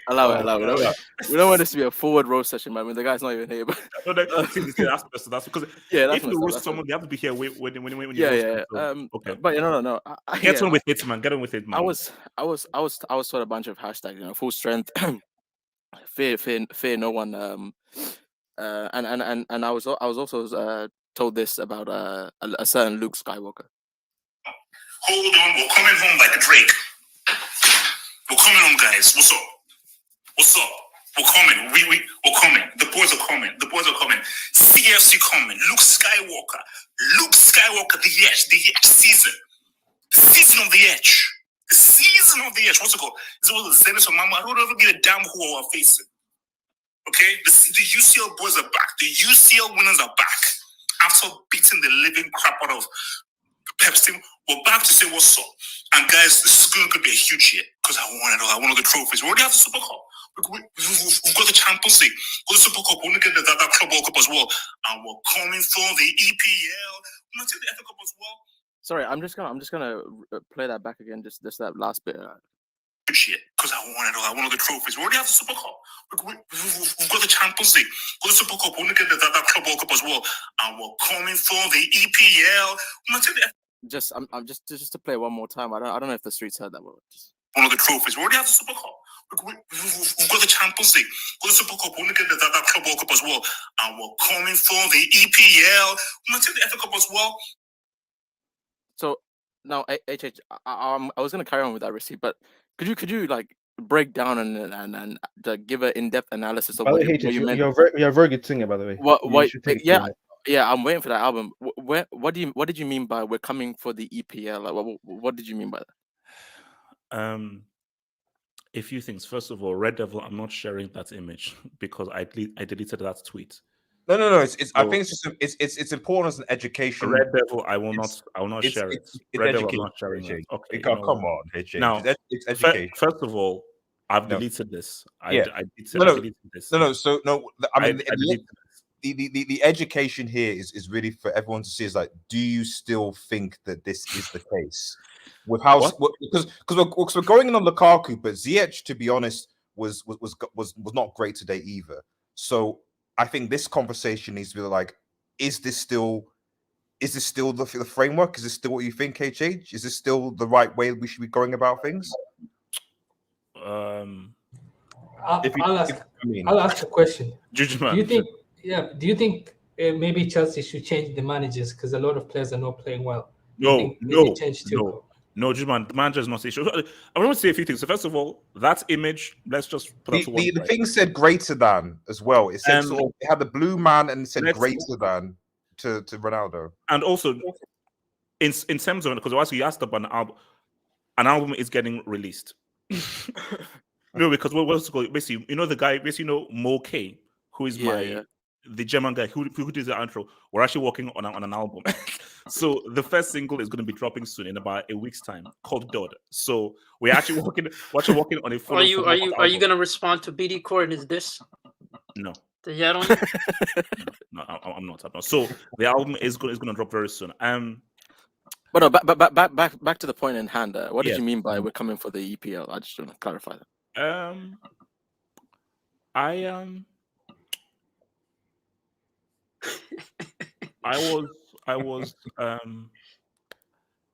I was duped, maybe, because I think what we're seeing is that Tuchel is a miracle worker. So these guys, Mount, Ziyech, Pulisic, they're from the road. Mount didn't play today, though. Yeah, but Money Mace didn't play today. Mount is from the road. I'm not speaking Mandarin. Mount is from the road, and you can take that to Queen Lizzie herself. He's from the road, and Tuchel pretty much overachieved with these dudes. That's what happened. He overachieved with these dudes. So I think that fair enough. I was wrong. What do you want me to say? What do you want from me? Do you want blood? Do you want my hands? Do you want my kidney? Do you want my hand? What do you want from me? No. It's just weird because I was told a lot of that at the start of the season, and as the goal analyst, you are the person. I'm a student of the game. I'm just a humble student of the game, and I just wanted to know why. We interrupt this program for an important news announcement. This is an embarrassment. It was disgraceful. Man City have already embarrassed this league. Man City embarrassed Chelsea in this league, and you cannot tell me that was the best team in England against the second best team in England. You can't tell me, because that gap was bigger than the freaking Grand Canyon. It's over. It's over. It's finished. Chelsea's chance of winning the Premier League title is over. Now, So I'm just wondering how it went from hashtag no fear, bring it on, hashtag full strength, remember? Hashtag full strength was a key one, man. Go on, YSK. Hashtag full strength to that. Rob, what are your thoughts on Lukaku, Chelsea, and Man City, please, Rob? Yes. What specifically, or what is the question? About Lukaku. Does Lukaku deserve all the hate he's been receiving? And why were Chelsea so bad against Man City? Well, I think that Lukaku has been underperforming. I think he should be performing better. He should be doing more. So I think, given his price tag, I think, and the comments that he made about Inter Milan, I think the criticism is fair. And he can only rectify it by performing. And he isn't doing that at the moment. And I think that Chelsea just underperformed against Manchester City, and they also made a mistake when De Bruyne scored. Okay. Let me quickly, yeah. Like, because I Abdul, why are you speaking, bro? I gave the mic, and then because I like Lukaku. So why should I even allow you to freaking speak? No, because I respect YSK. I respect YSK. That's why. And I don't. So now I disagree with you on one point though. Like, Lukaku, like you say, he should have stayed. But you're talking in hindsight, because we all thought that Inter were gonna be shit.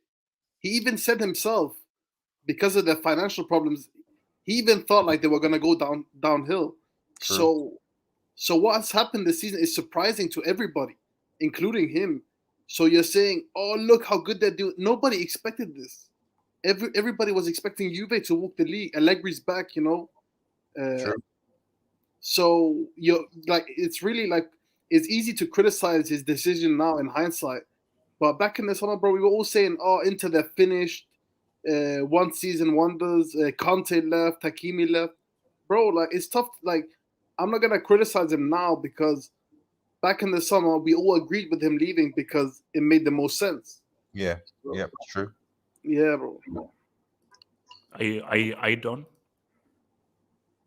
La caca.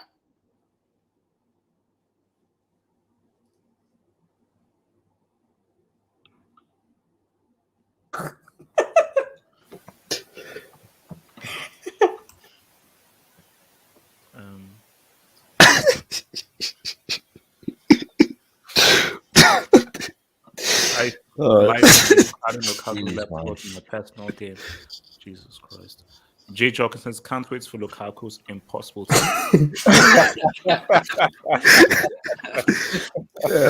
the opposite? Possible technique. Correct. It says Lukaku has a 50p foot, terrible for football. Oh, that's harsh. That's harsh. Yeah, I'm looking for I got shades. Jose said sell Martial now. Interesting, man. Yeah. Kelvin Tahiro, thank you for the dub.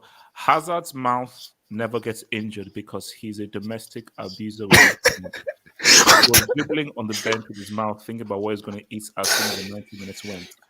Kelvin Tahiro, you're a very mean spirit. Wait, no. Is it even possible to pull your jaw?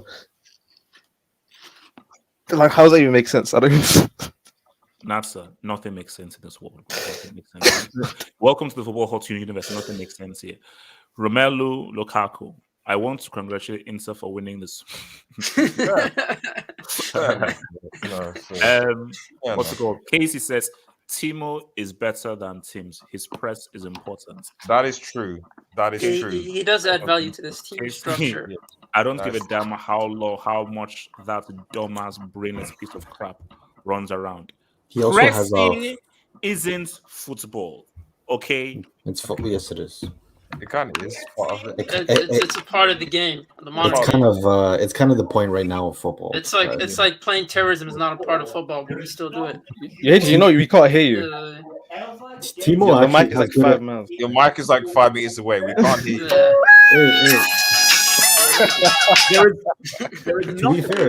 To be fair, Timo has some good interviews out there.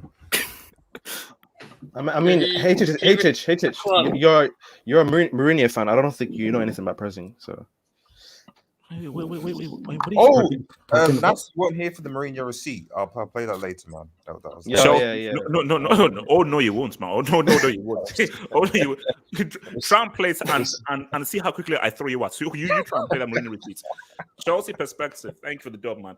If you remember in a club, I argued that, hey, guys, check out Chelsea perspective, quality channel, man. Check those guys out. Well, check him out. He's a Chelsea fan channel. If you remember in a club, I argued that Lukaku isn't what we need. Yeah. And here is what could happen. Lukaku may eventually be reunited with Conte at Spurs, and Chelsea will get Kane in return. Like, Lukaku was beggars can't be choosers. We need a striker. It is what it is. I always wanted Lewandowski. I don't know what band are playing at. You don't freaking need him. That's like, bro, give us Lewandowski. What the heck? Also, wait, I'm Bayern Munich. Wait a minute. You want Werner? Give us Lewandowski. We'll give you Werner. So I don't know what Bayern Munich are freaking playing at, man. So, Lukaku, it is what it is. But as I said again, guys, you losers. Why don't you pull up the receipts where I said that Lukaku is a stats pattern that he doesn't score in big games? You always want to pull up the receipts where it makes me look bad, but you never actually want to pull up the receipts that show how consistent I am. Those were the receipts that I was playing. I played those. Wouldn't this hypothetical trade make sense for you guys? Blah blah blah blah blah blah blah blah blah. I can get another one if you want, bro. I'm not listening. Marcos Alonso Mendoza. Is that his real name? I won't give up. Hashtag back stronger. Believe in me, HH. Man, respect Marcus. Another conference merchant. Shut up, man.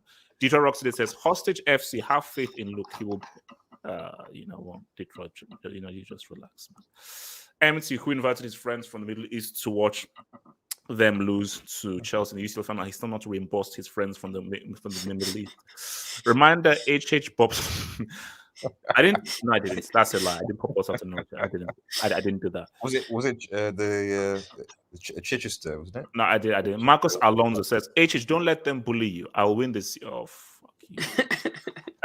Who else is that? Have everyone spoken on this whole thing? Everyone spoken? I haven't. Lukaku sucks. Go luck, man. Go luck. The goat of receipts. Gatlock, speak.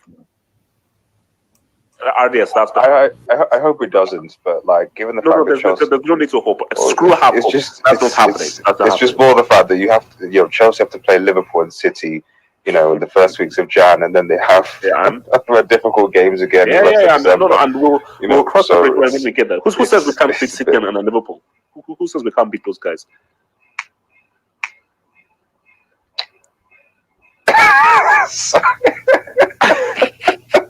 Wait, what? Why? What? Did I stop that? Tis the season to be jolly. Okay. No. It's just it's the hope that kills you. HH. That's the thing. Well, Sometimes, like it's the hope that without kills you. without hope, what are we bad? Without hope, what are we bad? That's fair. So that's fair. But yeah, no. As far as HH, I was expecting you to beat them. Why didn't you beat them? Memories. Good memories, man. Chelsea got that win. Chelsea were able to say what's up. Chelsea were able to ride. I hope this is in the album, by the way. We're in the CL. Let the haters hate. Let the haters hate. And the haters keep hating. Okay? Because Chelsea will ride. Chelsea will ride. We will ride with a treble. The treble's coming home. The treble's coming home. The treble's coming home.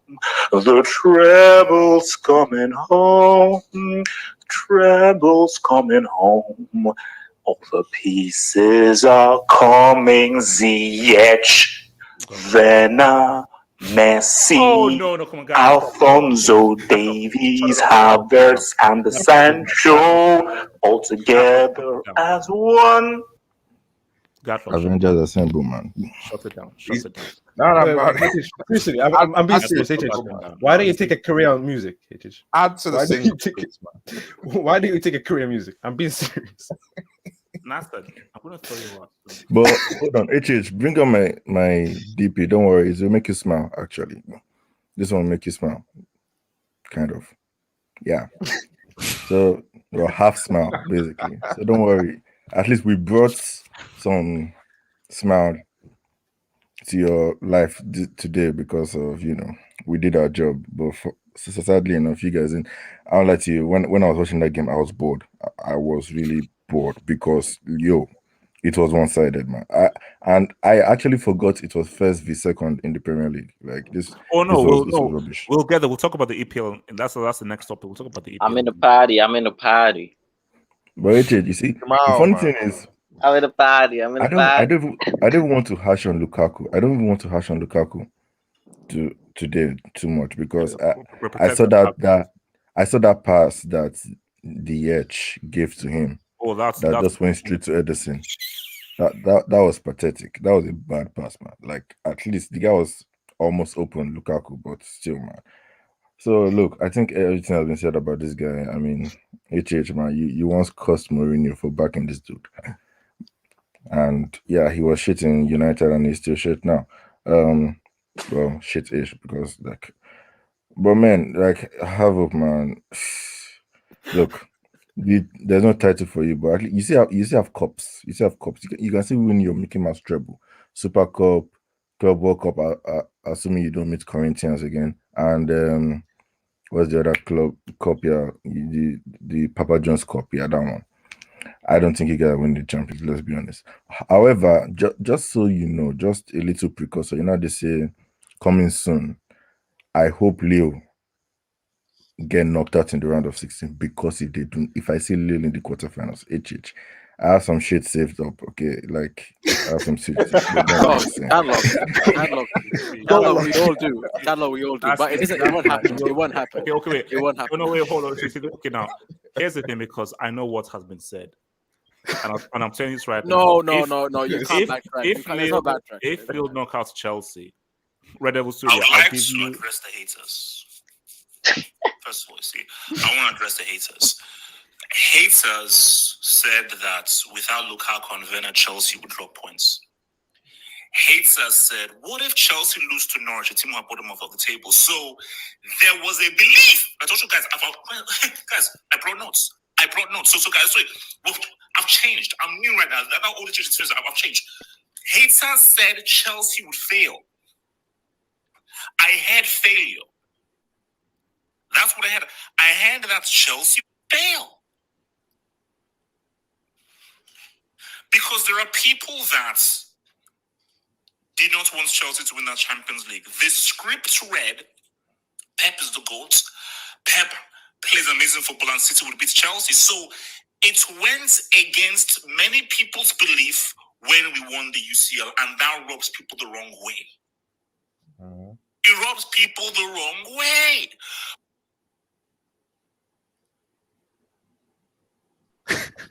I'm not going to say anything because, yeah. HH. No, I mean, no, I just want to just make a point. HH. No, I want to make a point. No. I'm telling you, be careful because the next part of that receipt, you don't want to.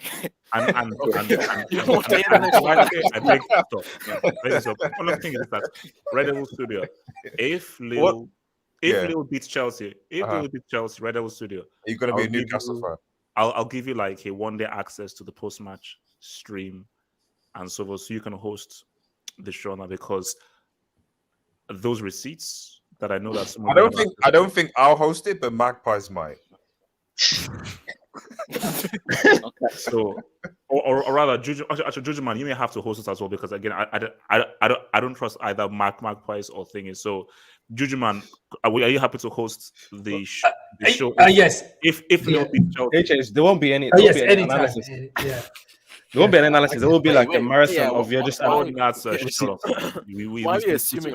We still feature us in the UCL finals. Why are we assuming there's going to be a video to begin with? Like he escaped the Mbappe abuse, so. Can I speak on this, HH? Look, Jamal, the floor is yours. Yeah, man. I mean, before I speak on Two Touch, I just want to say, guys, after the show, if you have time, please watch the Football Terrace. The post-match analysis after Manchester United 2-2. That is the most funniest hour and a half I have seen on YouTube, man. That string was hilarious. So check out the Terrace, man. Someone sent me like a clip of just Terry just going crazy. It was bad. What makes it funny was because when I was on the terrace, like Terry was like, Rakitic is gonna come in, he's a because he was so happy. I was looking. There's actually a civil war. These guys was fighting among each other, man. It was mad. But yeah, and the next thing I have to say is no disrespect the African Cup of Nations and Egypt, but I was pissed off when Salah scored that goal. I really wanted Egypt to lost today because we need them back. So yeah, man, I was just annoyed of that. Yeah, I'm gonna say that. The selfish guy, bro. No shame. I wanted this guy. That's messed up, man. Yeah, so Lukaku, man. Two touch, as I call him. I call him Two Touch Romelu. Yeah, I don't want to say anything about Lukaku because this guy, he really cares about what people think. Yeah. There's actually on Twitter, he was arguing with somebody about his first touch. He was arguing with a guy who's in his mother's basement typing on keyboards, and this guy was literally arguing with him on Twitter. That's mad. But guys, I just want you guys to check out a Copa 90 video where shout out Poet and Vooch. They was actually doing an interview with Ashley Young and Marcus Rashford at the time. And they asked who have the best first touch at Manchester United. And the funny thing was, Ashley Young literally had on jeans and Timbs and Timberlands. And the guy literally watches jeans. You should have had that as your profile picture, bro. I want to see that shit. Copa 90, guys. Type in Ashley Young Copa 90. It's funny, man. The guy literally had on jeans and things. So yeah, man. But guys, why are you not surprised? This guy never scores against the big Jamal, before you continue, thank you for that. Yeah, man. And guys, why are you guys talking about Lukaku? Aren't you used? He don't score against the big teams. So why is this big news? Come on, man. Let's do that. Let's move on, HH. Well, can I answer your question, Jamal? Yeah. The problem is we talked about Griezmann being a side chick. He's worth hundreds of millions. We talk about Coutinho, even Hazard. So Lukaku, he doesn't get the special treatments. He gets what he deserves, man. Zeman, just you know what? I'm gonna make Lukaku feel a little better, and I'm gonna make HH feel a little better. He wasn't. There was 200 million flops on that pitch, and Lukaku was not the worst. Oh, good. Yeah. Thank you. Freakish. No, I mean, Grealish wasn't that bad. Okay, guys, relax. He wasn't worse than Lukaku. Wait, HH, you actually bring up a good point about Grealish. JJ Bridge says, "Thank you for the dub, JJ man. As a fellow black man, I liked Lukaku from afar, but didn't want him at Chelsea. Big mistake. But let's see if we're gonna salvage his season. He has to." JJ, I agree with you as well, because as a fellow black man, I wanted to succeed, but my Lord in heaven, man, JJ is looking nasty, bro. It's looking Hey, nasty. Change. Sometimes, I'm sure people who watch your other channel will know, even though we want our fellow black brethren to succeed, it doesn't work out. That's a very insider joke. You'll figure it out later on, but you'll see. And also, Red Devil, I'm not releasing that video. Red Devil, that video is not getting released, bro. It's not. Wait, can I just say one more thing? Can I just say this thing quick, guys? Yeah, go for it. He's not guilty yet, so I think I could say this. Who have the better touch? To touch Romelu? No, Jamal. Oh, I know what he's gonna say. Oh Lord. Easy. Jamal's better go start place. That's great dark humor, man. I'm gonna step right there, please. Hashtag 22. Hashtag 22. Okay, please. Jesus. Brian says that HH destroyed football analysis. Respects. Oh, bro. That's harsh. Half hopes abandoned white son. Jesus. Who the heck is that? Dad, why did you make me a CFT fan? Hashtag bullied, hashtag dad. Abandoned the white son again says, Dad, after this humiliation, retire. Let me take over. Kevin Sahiro says, Werner is a German Quasimodo who downs tools like a retired builder. Chelsea fans have seen more movements from a three-legged dog than him. Oh, that's harsh. That's harsh. Like, Kelvin, what is this? What is this abuse at Werner, man? Like, the guy won you a CCL. Like, it's because he's German, bro. Blonde hair, yeah, from like freaking 1 yard out, man. F that's what I do. Where's Tim's goal from 1 yard? Yeah. He's just gonna feel How many goals does Lukaku actually have? What's wrong with United? For me, I'm sorry, Lukaku's so crap. He played better. He played better, but I still don't see the need for Lukaku. I still say it again. I don't know what's wrong with Mourinho, man. I told him, man, I'm a football analyst. I know what the hell I'm talking about. I'm good at this stuff. Martial is your striker. Lukaku shouldn't be playing there. And for me, you have Rashford. Because for me, Rashford works better on the wing than as a striker. Maybe it's more of a striker, but if it's between Rashford and Martial goes in and as a striker because. You know the funny thing is, YSK Jackson, both Martial and Lukaku are garbage. No. See, I want to play that because there was a point in time where Anthony Martial and Rashford was actually ahead of HH. The goal analyst actually put both of them ahead of Tibbs. Moving on very swiftly, man. So guys, we're gonna have to have a real discussion here. So shout out to Suleiman who sent me this, the DM man, where that says Pep, and this was what Fergie said to Pep. Pep Guardiola find it easy in England. Foreign, very xenophobic. Managers never do. Claims Alex Ferguson. So you see, let's be real with the Premier League. Let's just be real with the Premier League. It's a great marketing product. It's not hard. It's not difficult. Serie, basically, the most difficult league I can remember was Serie in the late 90s, early 2000s. That was a hard league where, bro, I think only 3 players broke 30 goals, and maybe you could go like 20 goals. So that was hard. What Pep has done to this league is embarrassing. Because look, I'm sorry, that was first against second. Allegedly, that was first against second. And the mismatch was embarrassing. So, what Pep has done to this league, I need someone to explain to me why do EPL merchants still call this an elite league, or you have to prove what? Prove what? What's there to prove? A guy is test tubing the entire league. Like, if that is the difference between first and second, that's a joke. That was first against second. Hey, can I go on this first? Yeah, double it. I say Ricardo and the Juju man. Ricardo, talk to me. All right. So first of all, I've always held this opinion that the Premier League is greatly overrated. Oh, it's a great entertainment. If you're a casual, if you don't really care too much about the in-depths of football, the Premier League is a great league to watch.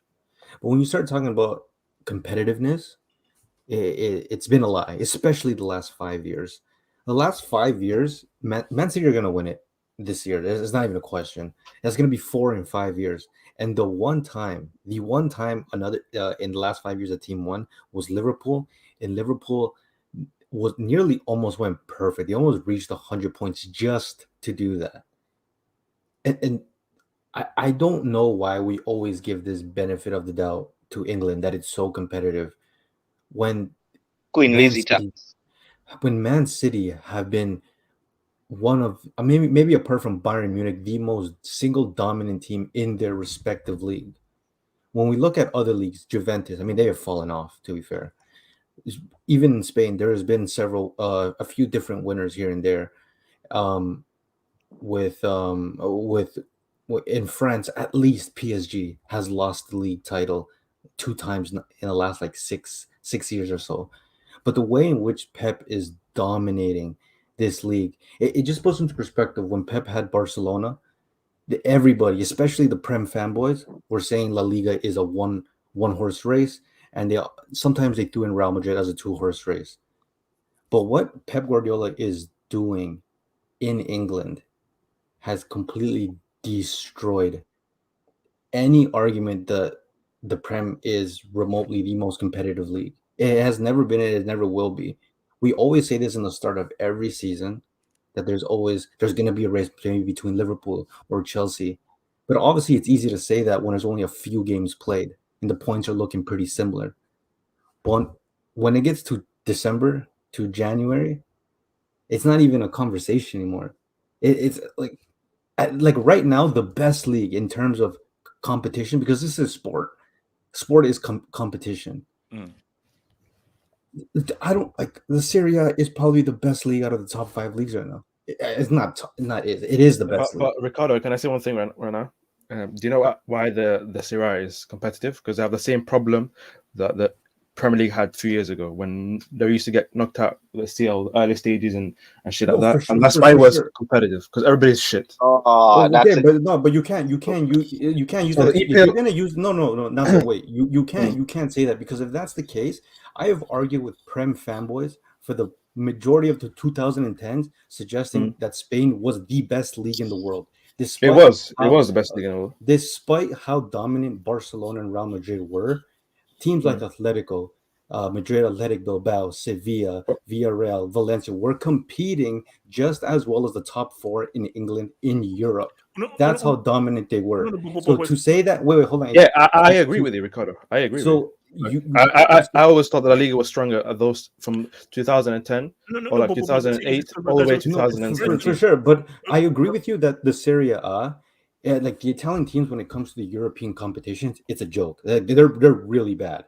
All right, but that doesn't take away the fact that from a competitive standpoint, it is a better league, because you don't know what the result's gonna be in a month from now. But halfway through the season with the Prem, we know what the result is. The only time that the Prem in the last 5 years has actually looked remotely not even competitive, really a 2-horse race, was the year, I believe, the year before Liverpool won the Premier League, and yeah, actually that might be the only year, because it took them to the very last day where Liverpool came up short. But other than that, Man City have absolutely made this the fish and chips league. Credit to Muntaha, they're absolute hoe. This league is overrated. But see, this is why I say it's a very simple thing. Before I come to Jujuman, it's very simple. Because you know how people say, okay, what's the best league? And I say it depends what criteria you want to use. But there's actually a very simple criteria. All these teams in Europe compete in the same competition, which is either the Champions League or the Europa League / UEFA Cup. And I like to use, let's just use a 10-year sample size. In the last 10 years, Spanish teams have performed better than any other team in the Champions League and Europa League combined. Therefore, they're the best. Because when they now compete against guys from Italy, England, HH, by the way, you have a very No. interesting super chat coming up. HH, that's my problem. It's the changing of the goalposts, because as soon as you bring that up, it's always been, well, this league has so much competitors in it that it's much easier compared to La Liga. And then they just change the goalposts to, well, but EPL is doing great in the there's no Champions changing League. goalposts or anything, like, because there is nothing you can say against an argument, because see, you can say about all players here what you've done, because my thing is people like to use the example of, we had 2019 where it was Tottenham against Liverpool and Chelsea against Arsenal. Hey, this shows the superiority of the Premier League. No, it's not about how many Premier League teams. That's my point. That's how many teams from your league are winners and successful, actually hold up the trophy, the major trophy, where it's our best against your best. No, Okay, the problem is HH. You're being logical there, but when you're talking about EPL fans, they change the post all the time, and that's my problem with the hype of the English Premier League. It always comes down to let's change what the standards are to fit how the EPL could be represented as the greatest or the best league in the world. And that's where majority of the problem comes from. And then you look at what Pep is doing. I mean, let's be honest. Liverpool aren't necessarily going to be competitive. I don't like that 2 seasons where they were very competitive. I don't see that happening. You look at the squad of Man City, and you look at the fact that Liverpool haven't necessarily been investing when they need to. I don't see any competition out there. Man City have, in fact, Man United have what is it? They're valued higher as a squad compared to Man City, but they haven't been spending well. Arsenal are not competitors. Spurs are not competitors. Liverpool seem to have bad investors and bad owners. So that becomes a problem within itself. They're going to dominate. They're going to dominate as long as Pep is there and everything. Which is why, for me, it's hard for anybody it's before Pep arrived, or rather before Pep's second season, people could easily say, the Premier League, because of like the amounts of money and how you had different winners and so forth. Or what you have now is that if Pep is not going to do 4 out of 5, it's not only is it 4 out of 5, it's the way in which he's done it. Fergie did three in a row, but his 3 in a row never included 100 points, never included 100 goals, never included like a consecutive win. It did include a treble though. What? Which I think it did include a treble though. Which is I'm harder to saying do. what Which is you've harder done- to do. To be fair, it's harder to do than the No, 90 but points. Red Devil, specifically what you've done, because this is a Premier League discussion, as in the discussion of the Premier League, so not the FA Cup, League Yeah, Cup, but you Champions can't. But League, even in the Premier League. you're playing all those games though together. It's still the same squad, and we keep on making the excuse that we need to spend tons. But seriously, Red Devil, you see, you can't do that, because if I just say, I got 100 points. Well, I got 90 points, but I got 90 points while also winning the Champions League. FA Cup. Okay, cool. But at the end of the day, if we're having just a Premier League discussion, I got 100 points. Don't talk to me about how, because you won the FA Cup and Champions League, that took away from you possibly getting 100 points. At the end of the day, if we just focus on the Premier League, you have not done as well as me over 38 games. Yeah, but the Over point just is 38 games, you don't done as yeah, well but as the point is that's not realistic. That's not how it works though, because at the end of the day, you're. But what did Alex Ferguson say? He said in the Premier League. He didn't say anything else.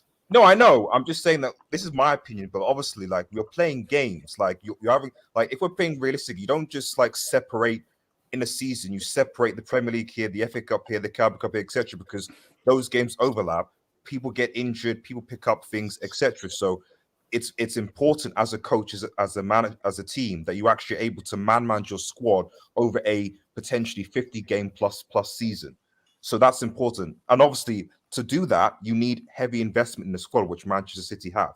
Now, I agree, generally speaking. I think, to be honest, the whole debate is points because UEFA pretty much have a fairly good, their coefficient system is pretty much sorts out this whole thing, because they basically take into account qualifications from England, Germany, Italy, etc., and they rank accordingly. That's why the Champions League spots are given what they've given, and that's why I think, France, the French tier like fell out slightly in the beginning, and the Portuguese in better because Porto and Sporting were doing better in the CL from the qualification points. So we already have something objective from UEFA's point of view that ranks the leagues and shows which teams have been performing better or not. And I think right now, Spain is first, I think then England, then Germany, then Italy, then France. I think something like that. So there is something that's there anyway. So fundamentally, but why I think the whole Fergie, the Pro Premier League thing you comparing here is different, because at the end of the day, first and foremost, like it was a different time then. It was competitive in its own sense then, given the quarter managers, and you do have to make the argument that what I would gain in favor of the Premier League is that the Premier League right now, I'm sure people would agree with this, is that it has the world's best managers.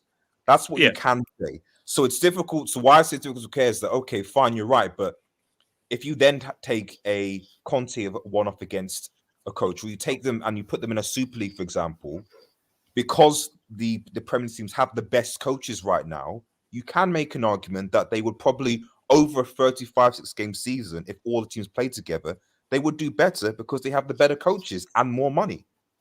That's a fair argument, no? No. But my thing is down to Man City. It's down to their infrastructure and organization as a whole. Manchester United have money as well, but they're not spending it well. And at the end of the day, if you look at the Man City Foundation and how much it's better than every single other club in the league, and I just don't see them losing their position within the next 4 years, bare minimum. Like these guys are just a well-run team. They're a well-oiled team. So it feels like they don't have any competitors at all. What's what? That's where are you? What the heck? Nasser's using the voice. He's using the voice. Nasser, are you in hell?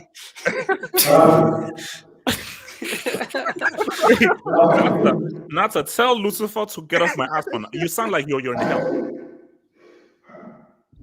That's like the worst I've ever had.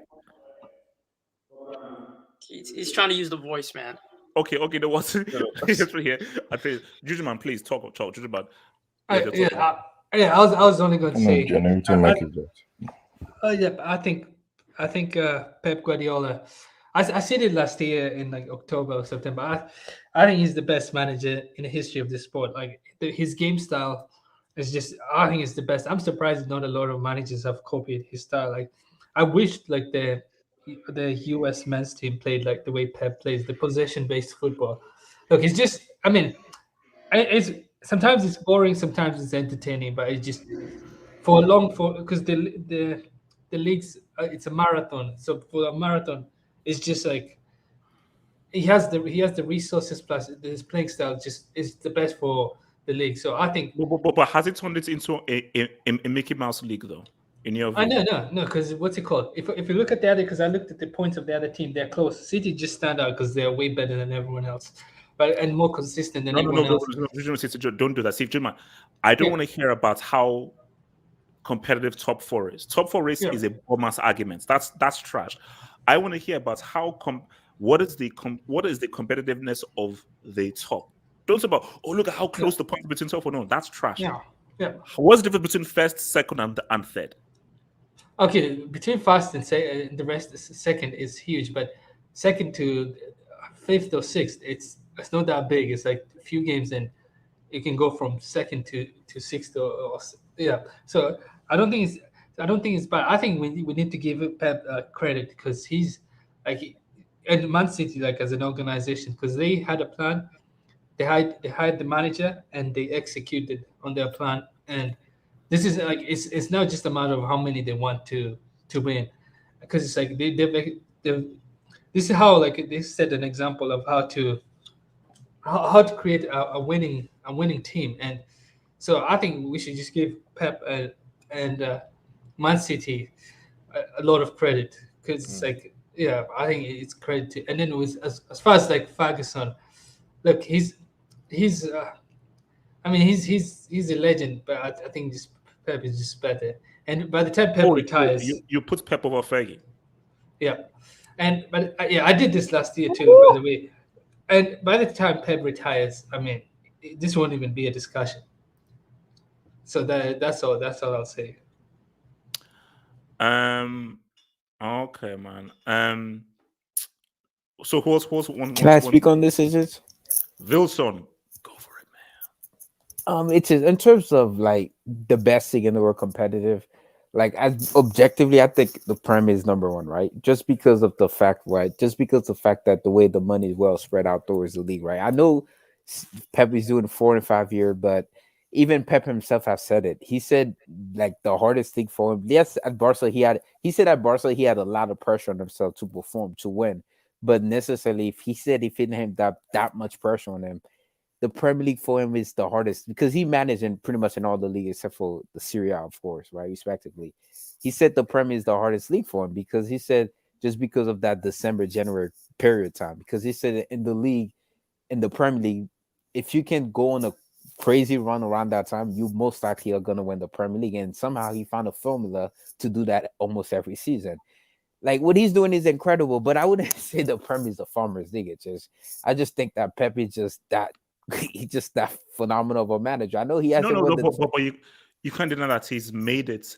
Okay, no, he put made it this way. easy. No, He no, definitely made it easy. no, no, but put it this way: what he's done to the Premier League, did he ever do that to La Liga or Yeah, to the in a way, Bundesliga? yes, in the tenor he was there because don't forget he won La Liga 3 in a row, 2009, 2010, But did he 2011. ever get 100 points or 100 goals? No, he didn't. We were the first team to do it in 2012 with Mourinho. Then in 2013, Barca did it.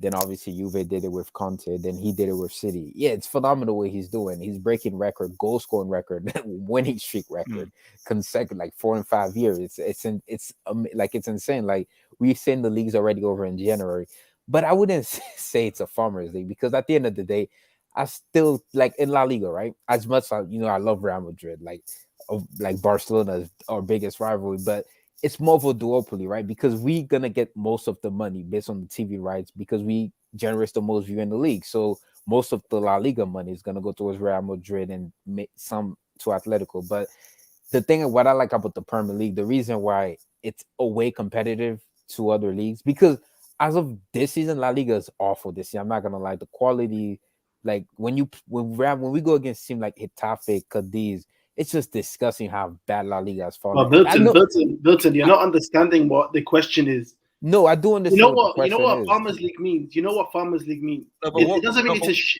wait. Let no, me no, explain. that's what I'm saying. Farmers League doesn't mean it's a Let bad me explain league. what farmers means. Farmers means you farm a league, you win it constantly.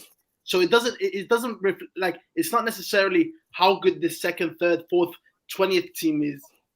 Farmers League is when one team win a year after year after year after year, and objectively speaking, that is happening. Yeah, So it's happening, but the yeah. thing about it, Pep's not going to be there for it. It was the same thing with Fergie. When Fergie was there, they would win the league every other year. Weren't here saying the Premier League was a farmers league. We just saying Fergie is just that good of a manager. He just was levels ahead of everybody else. Because when Pep leave, I don't think City might find a good 2 years manager, here, but bro. but I don't think there's gonna be like they're gonna find a manager exactly like Pep that's gonna be this phenomenal and just dominate the league again. Because once he leave, I think everything's gonna go back to the way it used to be. Unless never know. whoever, yeah, you never know. That's the thing, you never know. But yeah, it's in terms of ranking the league, I think it's still the number one league in the world, just because you have teams like Chelsea that can spend a lot of money, Liverpool a cheap bastard, and you So have you're basically basing it on money then. no, yeah, because that's what at the end of the day it's about. That's what at the end of the day it's about. Because if you can't spread the money or like across every other team, that's what. Because let's be real, right? When you watch football, like pundits talk, if you don't win the Premier League, you have to win the Champions League. They don't care about La Liga. They don't care about the Bundesliga. They don't care about Serie. They don't care about Liga. I think that's just being biased, but that's just how it is. If you don't win the Premier League, you have to win the Champions League. It is what it is. Okay. So wait, before let me just hit some of this before we go. Now, Juju man, you're not going. You will not answer this question. Who's more handsome, Militao or Vinny? Juju man, you're not answering that question, bro. So ignore that. You're not going to answer that. Oh yeah. Thank you. Yeah, no. Dudu says, I know Cole hasn't spoken yet, but I agree with him. Me too. Now, guys, I'm gonna put this up, but I won't read it because this is messed up. And guys, let me just remind people that can we just please take it easy with? I know we like to laugh and everything, but there is a line, and let's just please not cross this set of line. So, this is come on, this is no, we're not doing no. Unless okay, no, we're not. Casey, man, take it up, Casey.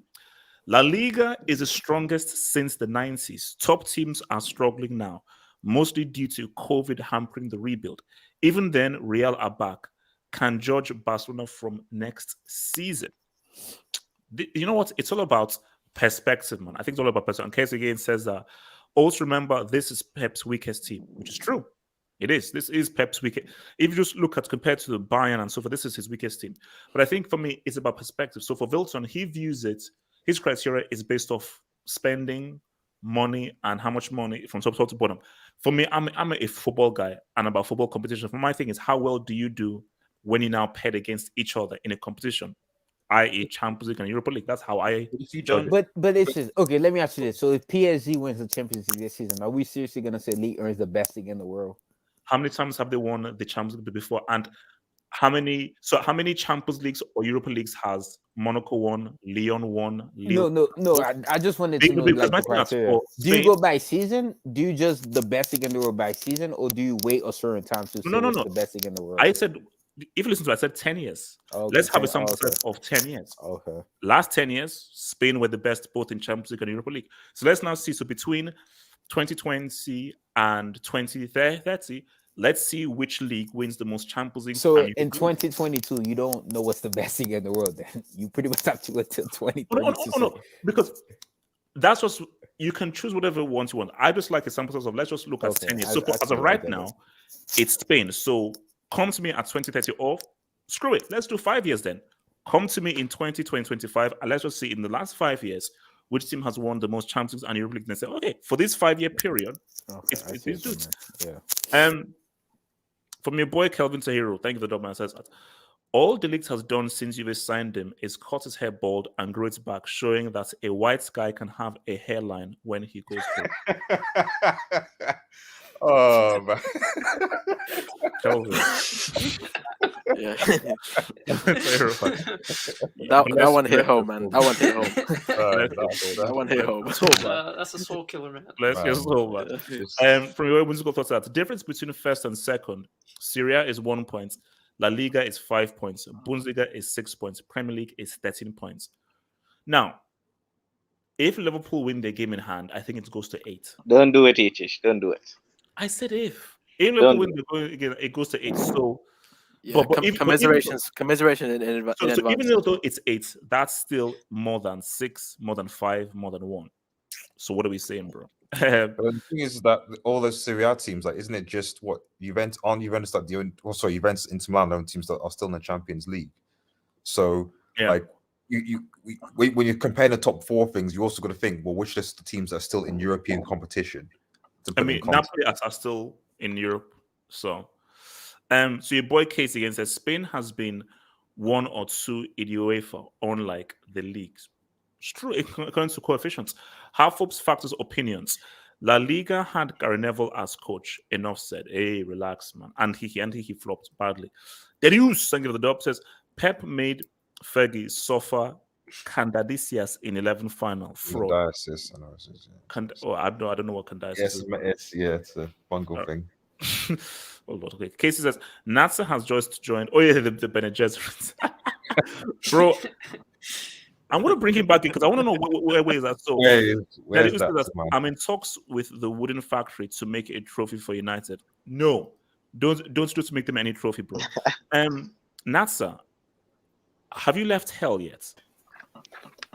HH, do you hear me normally right now? Yeah, bro. Yeah. Okay. Like because I know what you mean before. Okay, I went and visited the Brick Academy, HH, and I saw Alonso down there. No. I was in Siberia's halls. Why do you sound like one of Satan's little helpers? Why do you sound like one of Satan's little helpers? Do I still sound like it? No, you don't. No. You sound good. Wait, that's I don't actually know what happened in with the mic. I don't know what happened. Something happened. I don't know what happened. Are you still in Sweden? Actually, let's not talk about it. Let's not talk about it. Are you on the run or something? It's a long story. Wait, are you on the run? Yeah, they don't find him friendly. I ain't in the run. I don't know. Can we move on, HH? What? Why are you stuck with this subject? No, not sorry. This guy is so nosy, I'm man. sorry. I'm not having a criminal on my hangout. So if you're on the run or something, tell me now so I can kick you out. So I don't. Yeah, I'm bro, not, we can all get No, done no, for no, no. Yeah, association. wait, bro. no, not so. HH, Not HH, I can are you on confirm the I'm run? not on the run, HH. No, So I'm not where on the are run, you in HH. I Sweden? can confirm. Which country are you in currently? Why are you so nosy?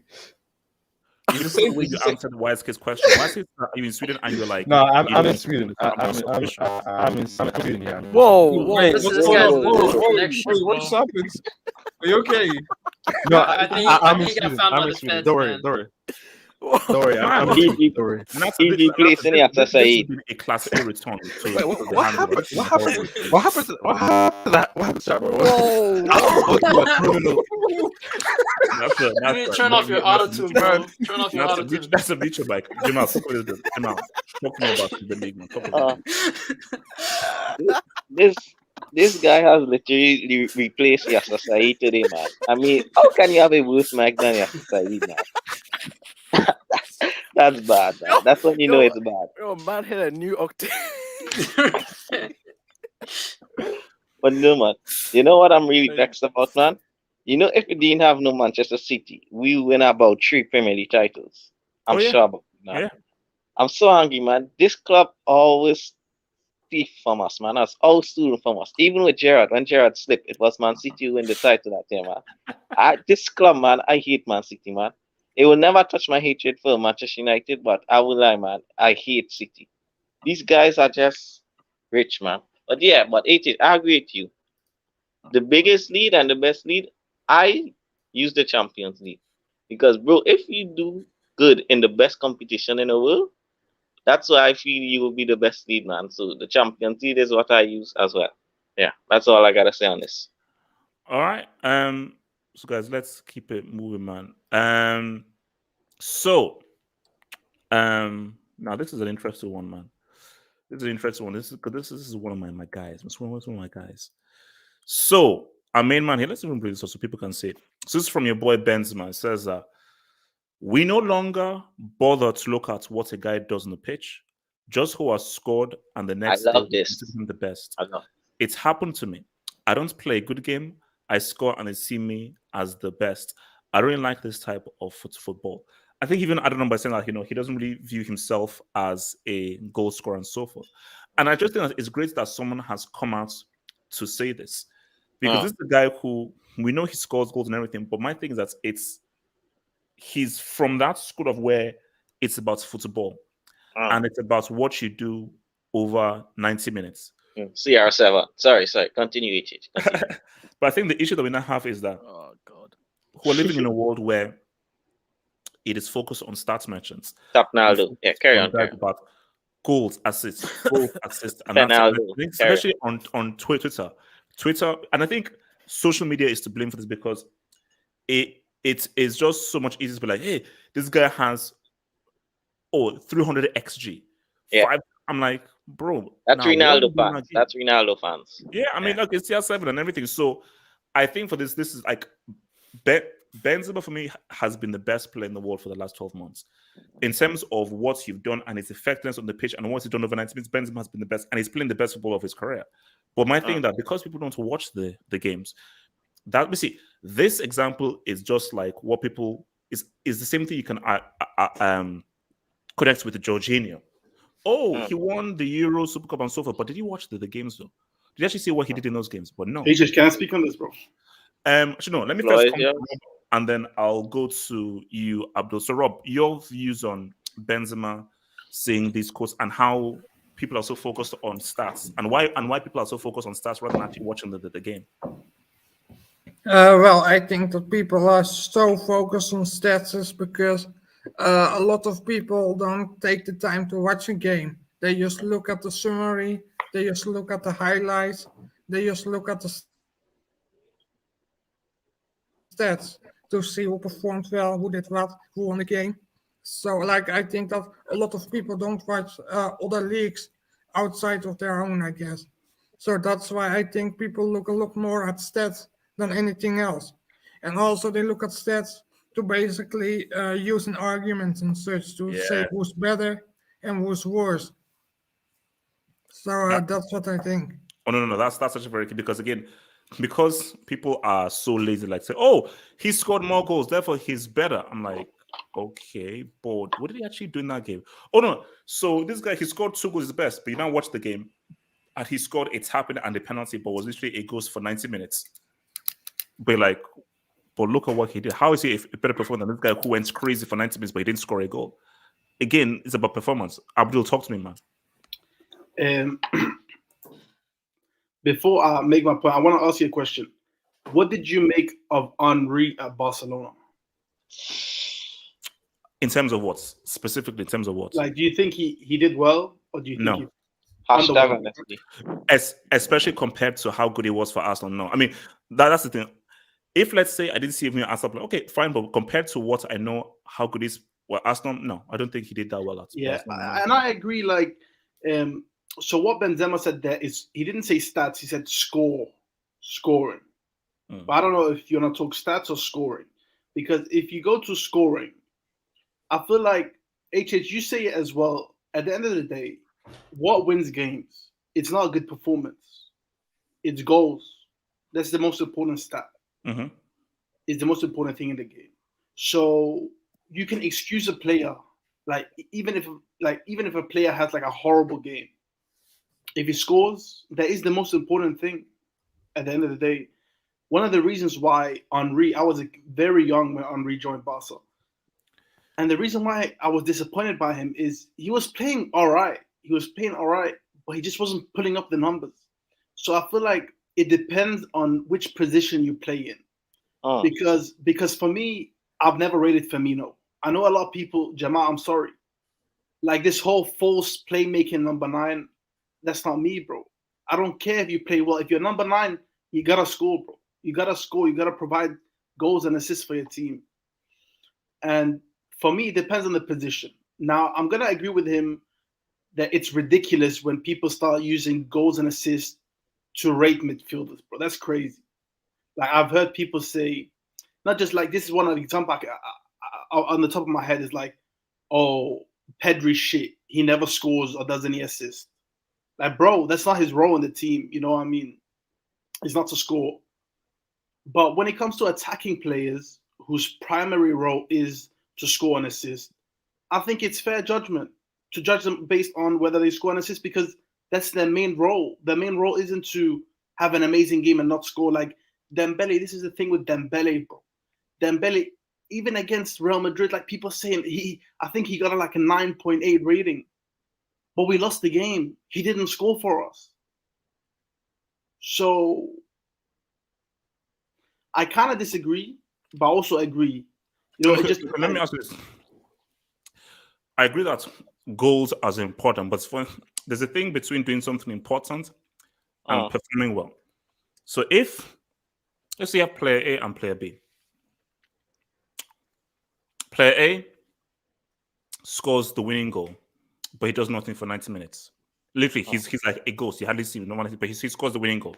Yeah. Player B is dribbling, completing passes, breaking the lines. He's fully involved in the play. He's linking plays, doing really amazing things, and he's fully involved doing a lot of effective stuff that really says, man, this guy's really amazing, but he doesn't score. Now, you can say that what player A did was more important, but player B is the better player. And player B is somebody that you'd appreciate more. So it's like what Benzema is saying, he's not reducing the importance of the guy that scores the goal.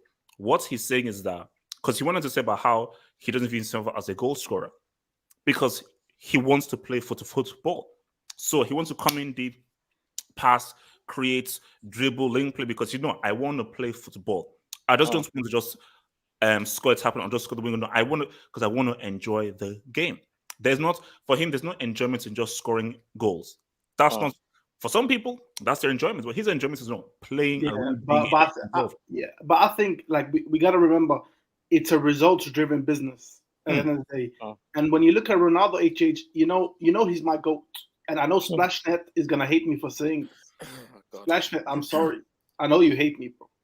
But I feel like he hasn't played good football for like 5, 6, 7 years. Easy. Abdul.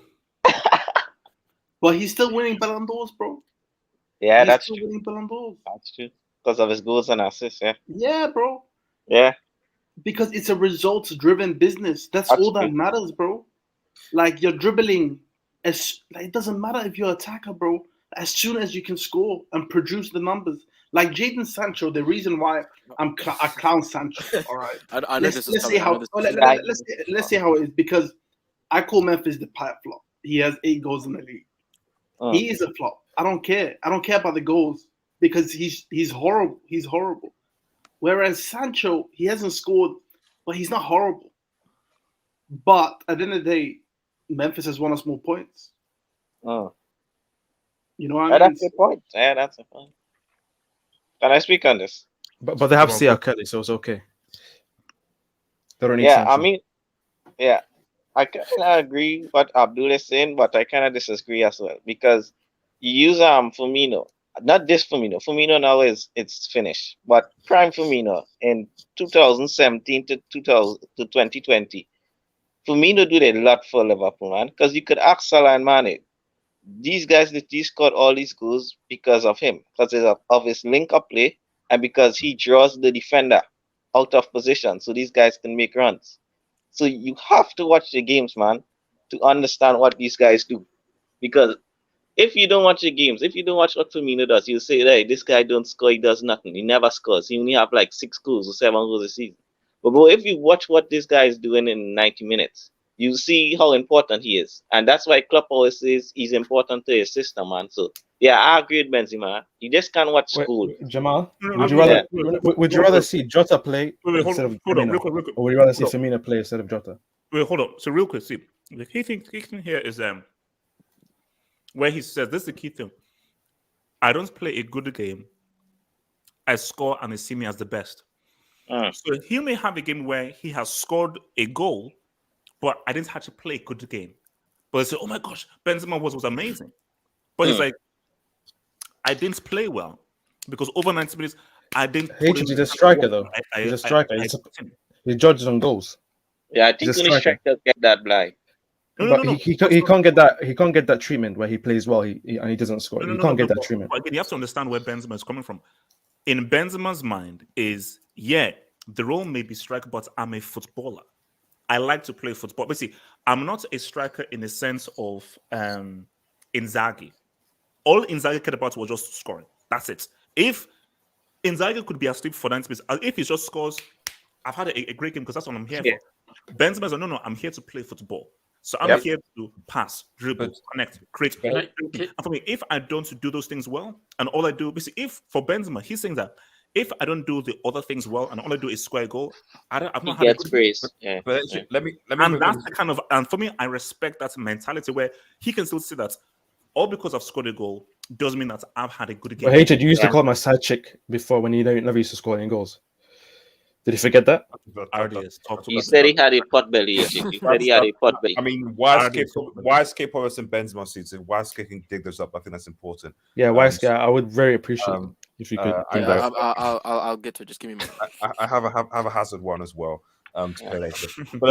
But what I would say is that from what I'm looking at this week, because I saw this tweet in my thing, and from what I gather, I don't think he said this recently. I think he said this when Ronaldo was at Real Madrid, which makes sense. It makes you a stat merchant, HH. Which makes sense in the context because he wasn't scoring a lot of the goals. Ronaldo was obviously goal scorer, so clearly Ronaldo was getting a lot of the attention, etc. And Benzema was doing a lot more work off the ball. So in that context, I understand because it's like clearly Benzema was working very hard to support Ronaldo and Bale, etc. at that time, and his work. So because he wouldn't score a goal, it's like, well, Bale and Cristiano Ronaldo were infinitely better than Benzema. So, but obviously anyone watching the game will realize that's stupid.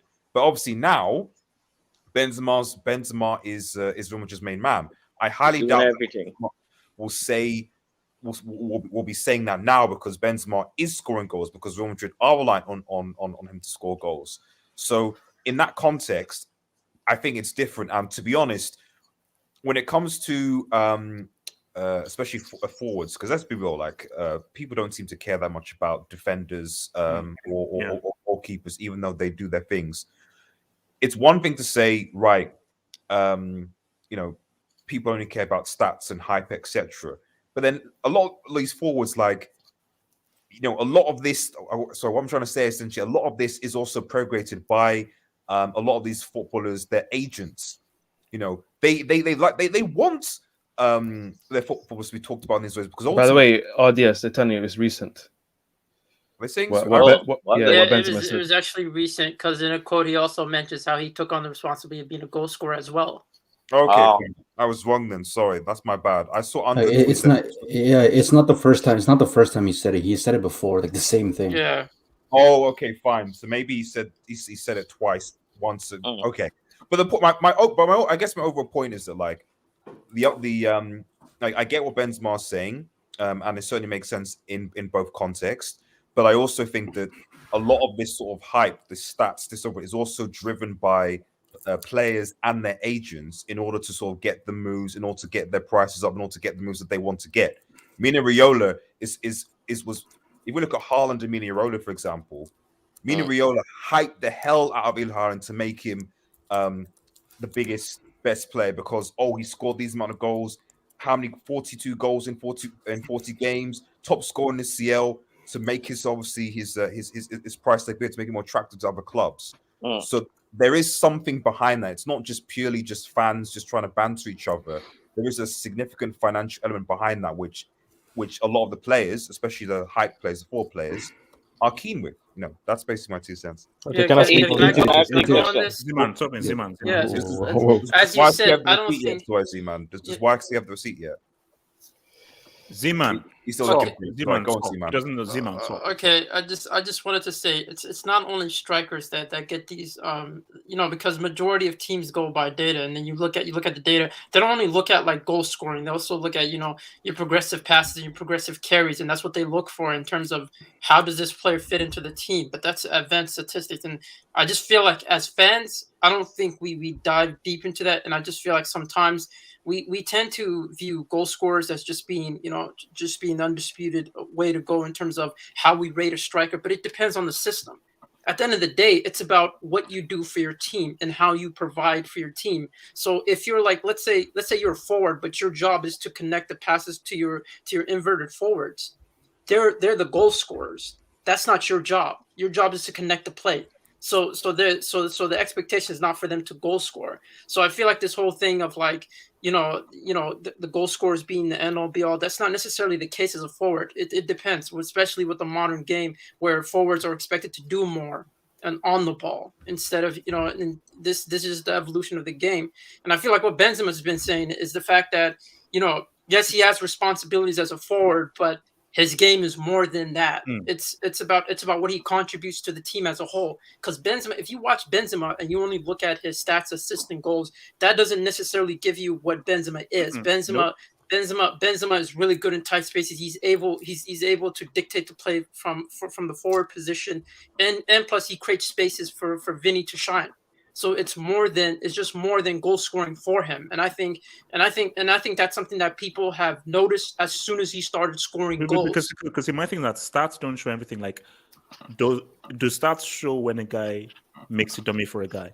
Does stats show a guy creating a space for a guy? Does stats show like amazing ball control? No, that's does stats show like an amazing first touch that gets you out of trouble, that creates space for someone? You know what, that's also something he said about Cristiano Ronaldo. He even talked about his role when Cristiano Ronaldo was around. His role was to create space for him because he knew that was the designated goal scorer at the time. And as soon as Cristiano Ronaldo left, he said that I'm taking on the mantle and the responsibility of being a goal scorer because Cristiano Ronaldo is no longer there.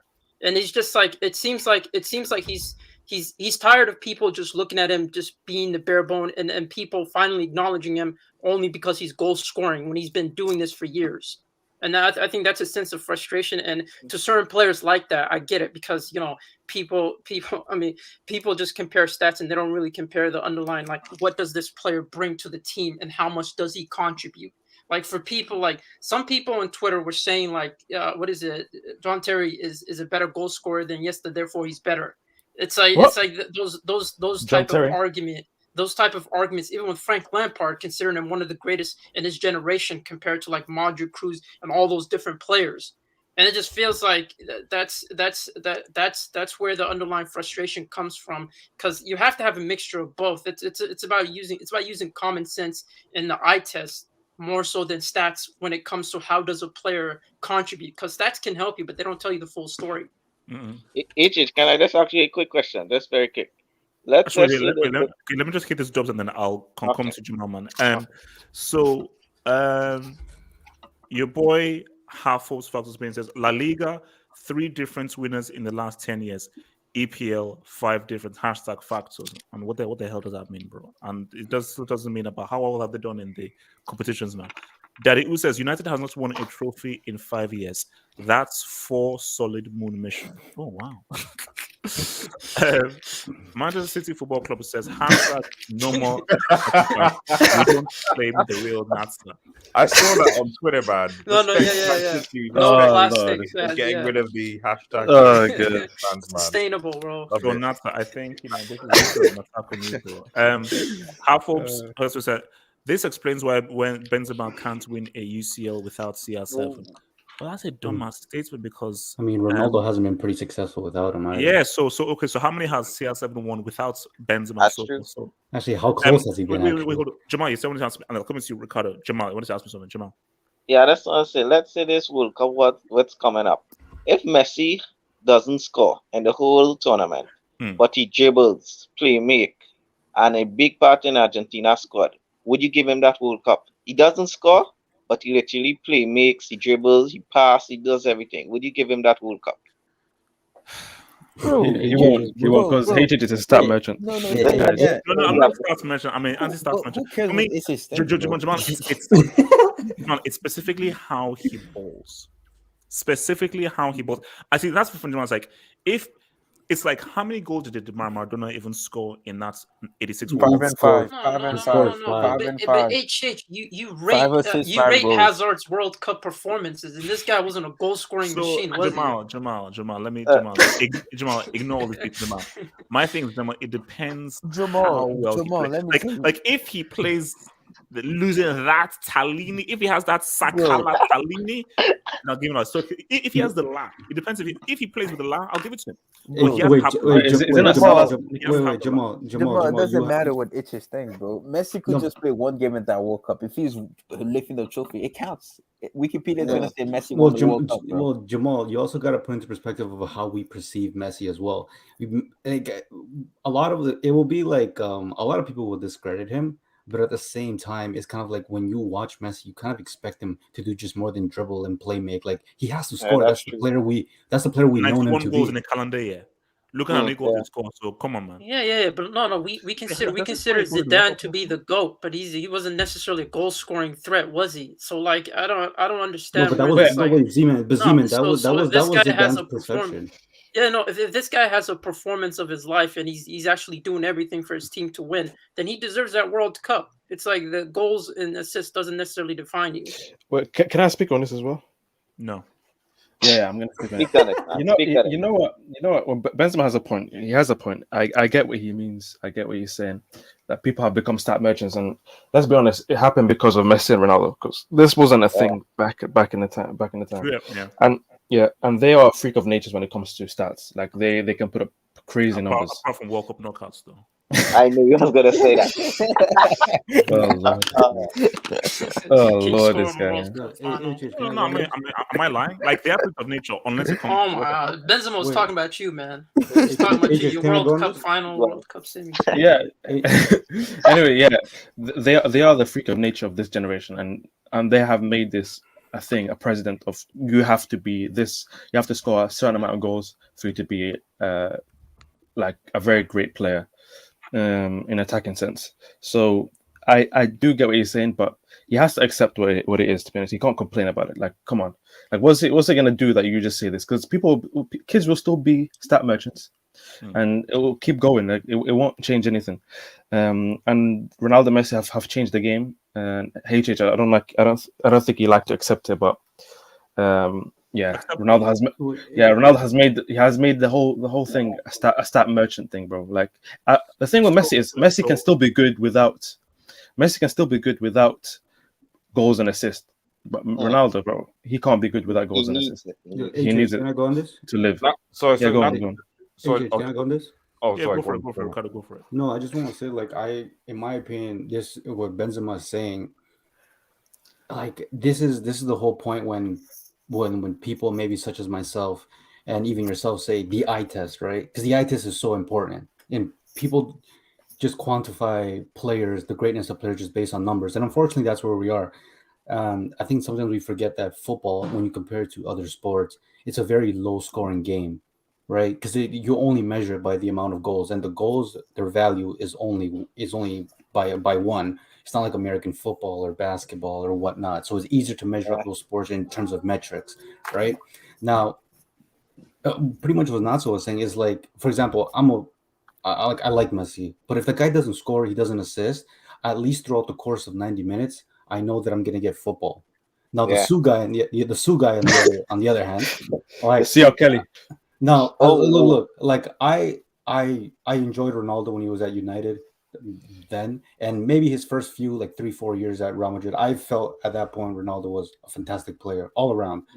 But 2014 onwards, I mean, he's only been relevant because of his goals, if we're being honest. Like, I as much as you love Ronaldo, as much as you want to hate him, like, love him, like, that, it is what it is. But Benzema, what he's saying is so true. I feel like this is coming from a place where he has felt so underappreciated for so long that now that, not saying this is necessarily on a dig on Ronaldo, but since he's left, people have kind of seen his value as a player because the lights of Ronaldo are not over him. Now, the fact that this is the second time he said it, I'm not saying there's a connection, but it clearly he's just like Benzema is telling us the truth about football. And when we look at guys like, you know, like the next thing is gonna be Haaland versus Mbappe, right? That's the next thing. No, it's right? No,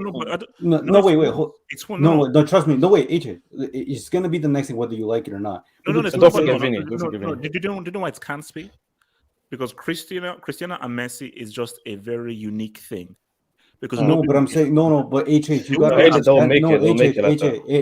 you have to understand that what we have between Messi and Ronaldo was something we've never had in the history of football. A rivalry so deep that it was so marketable. So they're going to do this. How will we have that with Haaland and Messi then? Because of the goals. No, Haaland and Mbappe is gonna be the same thing. It's because of the goals. But everybody knows if you watch both players, and I'm saying this as a Barcelona fan, Mbappe, he is going to be the best player in the world because the same arguments that some of us Messi fans say that why Ricardo, where was he against Switzerland, bro? Okay, wait. Let me finish. The same arguments that, for example, that Messi fans have used to provide why Messi's the superior player is the same arguments that Real Madrid fans are going to use for Mbappe, and I would have to agree with them because Mbappe is a superior player. Like it's just. I mean, what the hell? No, move on. Just move. Keep on moving. Guys, ignore the comments I pull up. Just keep on. I think I completely agree with Benzema says, and like, you know, just because also if you're a forward, it doesn't mean you're gonna get judged on your goals and assists. That's kind of just like the double-edged sword. But it's more what Z-Man says. It's like, for example, Firmino is a great example. He didn't need to be the goal scorer of that team. He never needed to because his wingers were that. You don't need to have 3 goal scorers. And that mentality about that goals win games, no, players get credited the goal. It takes the team to make a goal. And if goals win games, then you might as well just start 11 strikers because football is way more than just scoring goals. Yeah, but Ricardo, to be fair, forwards, if you look at the balance of teams, forwards in general tend to get more appreciation in general than defenders or goalkeepers, for example. For sure. But someone like Neuer, who's probably been consistent at the highest level as a goalkeeper, if we're talking about underappreciation, this guy is barely mentioned as a top. To be fair, nobody wakes up and says, "I want to be a goalkeeper. I want to be a defender." Well, RDS, I completely agree with you, but it's kind of like goalkeepers are by far the most underappreciated position, and then come defenders, and then come midfielders, and then obviously all the spotlight gets strikers. Because that's just the way it is. What the hell? What? What? Was that you, hated? Wait, Ricardo, wait. Who, Nah, it was Ricardo. It was Ricardo. Yeah, that No, was man, a there's lot of some fun. real shady business going on in this. That's a lot of fun. But just one quick speaking. Yo, why I mean, scary? You always like. not to- Oh my lord.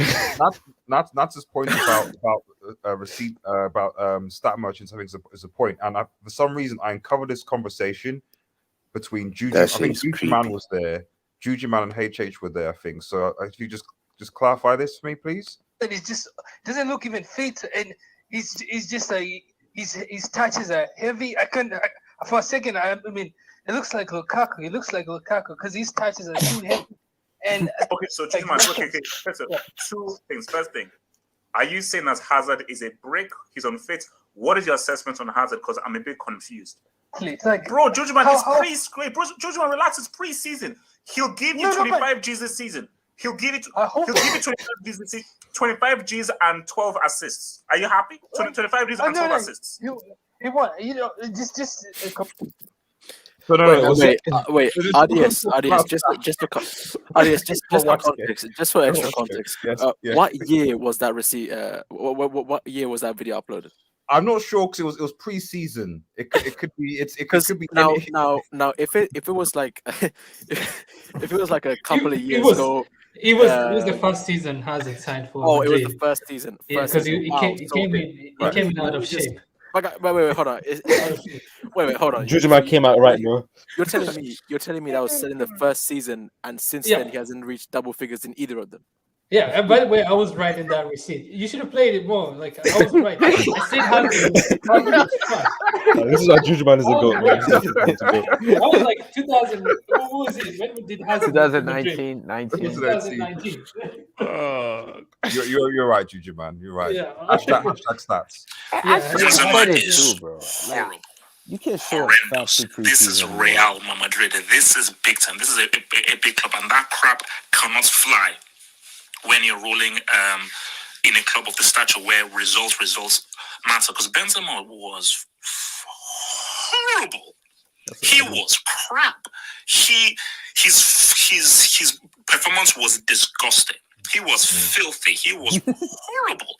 Absolutely flipping. I mean, my lord, the amount of times this guy lost the ball, the amount of times that he would do a pass that would not go in. Because I was just thinking to myself, like, wait a minute. How much is this guy being paid? In my state, in my injured state, I could do better than Benzema. I know guys from the road could do better. So that can't be allowed as a professional football player. That cannot be allowed for you to play that badly. Hey, what were you watching at the time? Can I ask? Now, were you using your eyes or using the stats? just leaving it. I mean, after that video, he got inducted to the Brick Academy. And if anybody want to go and find that, the video is actually titled "Benzema is Brick Royalty." Go look. Hey, why don't you delete these videos? But by the way, the important thing in that is that whole receipt is actually not the slander itself, but it's the fact that you mentioned the whole results thing. I find it strange because now you're talking the opposite in the opposite direction, but hey, it is what it is. But on Exactly, the actual, you think stats are relevant, but 25 goals and 12 assists, you know. yeah, so, like, business. Very very relevant. But because if it's just bringing up that logic, why not have that same energy for Neymar at the Copa? He played great in the final, but he lost. That's all everybody cared. He didn't score. He didn't score, so he was trash. Always find some ways to bring Neymar. Let's also be honest. Neymar is the second most influential and talented player after Messi, and he gets nowhere near the credit. Nowhere near any credit. Because the off-field activity. Perfect example. He's a perfect example of what Benzema is describing. Yeah, but by the way, what has he done in these past years? No, by the way, I'll say something about Neymar. I've seen Ricardo just mention that because Ricardo mentioned Neymar. I've seen Neymar is I told you he lost his muscle. I guarantee. I'll put it right now. He had no when muscle. Neymar comes back, no. When Neymar comes back and plays, he'll be the top 3 best players in the world. Bro, Juju, man. Keep the receipt of this one. Can someone clip this? Come on, someone clip this. No, Juju's right though. He did the same thing last season. Remember, Juju? Remember we're all in the hangout.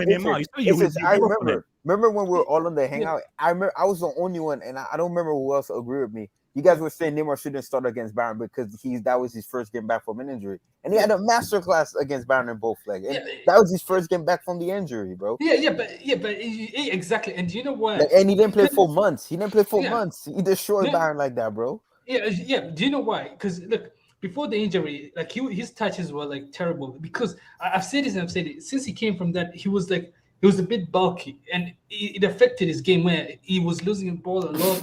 His touches were like heavy. He just wasn't. Juju, man, you're watching that guy's weight too bro. much. Juju man, analysis to a new level.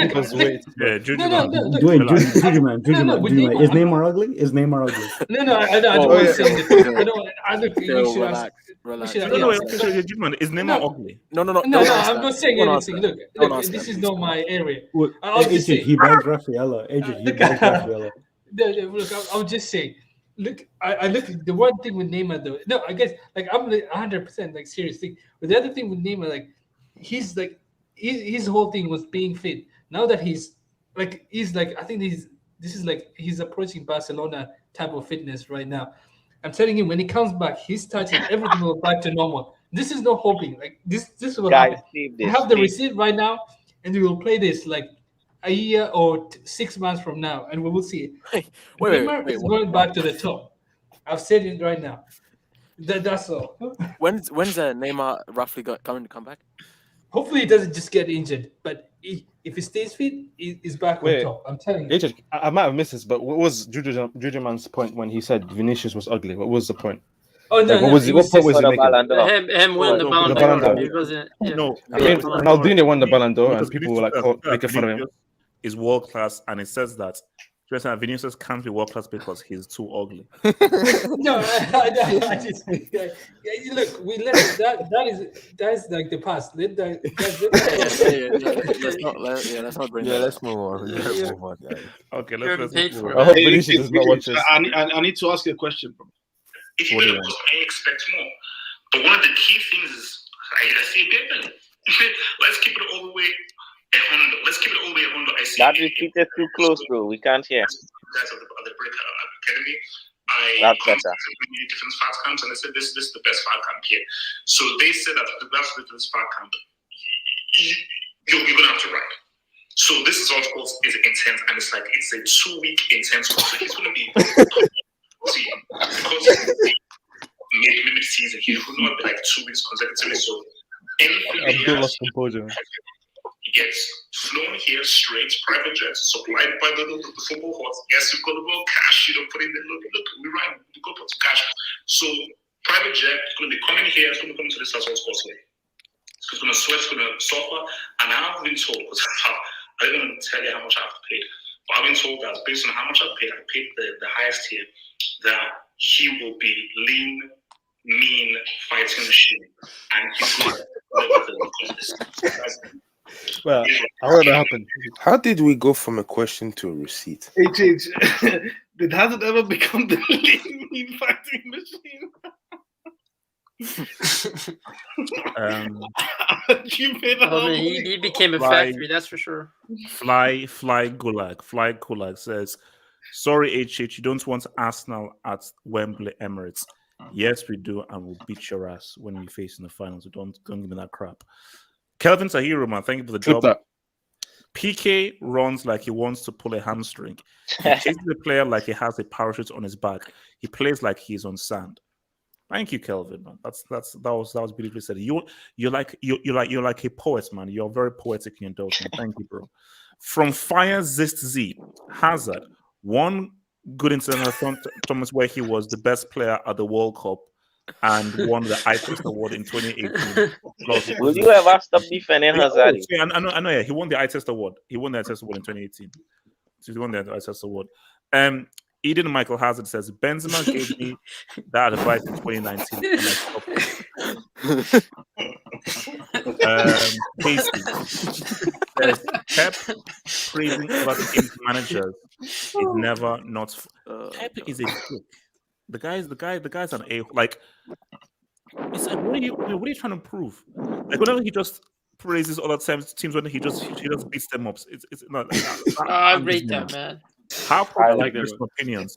Benzema saying this, I have a flashback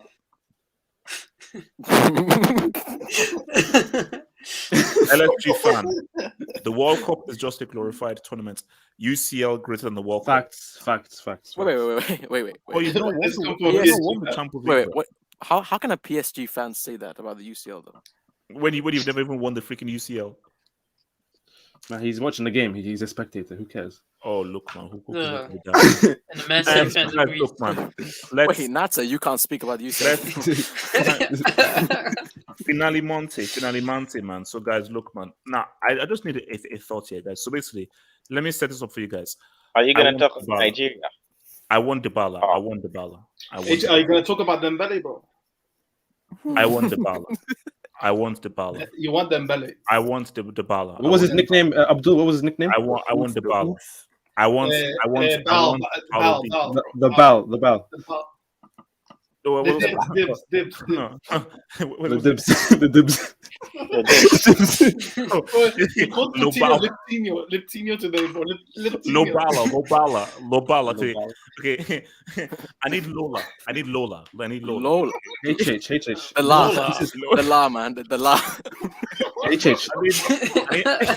need the R. HH. This sounds like a ZH 2.0. HH. It sounds like a ZH 2.0. I need R. Look, listen. I need R. I need R. Now, the thing about the Bro, R that can be taken out of context, man. Chill. The thing about R is R stopped being relevant in 2017. But the thing about it is that you're sick in the head. Why is guys, come, let's just tell it. Look, the thing about this is this. You can't give a straight face. No, the thing about this is this. R, I think, can still be useful. So, what I want to know is, okay.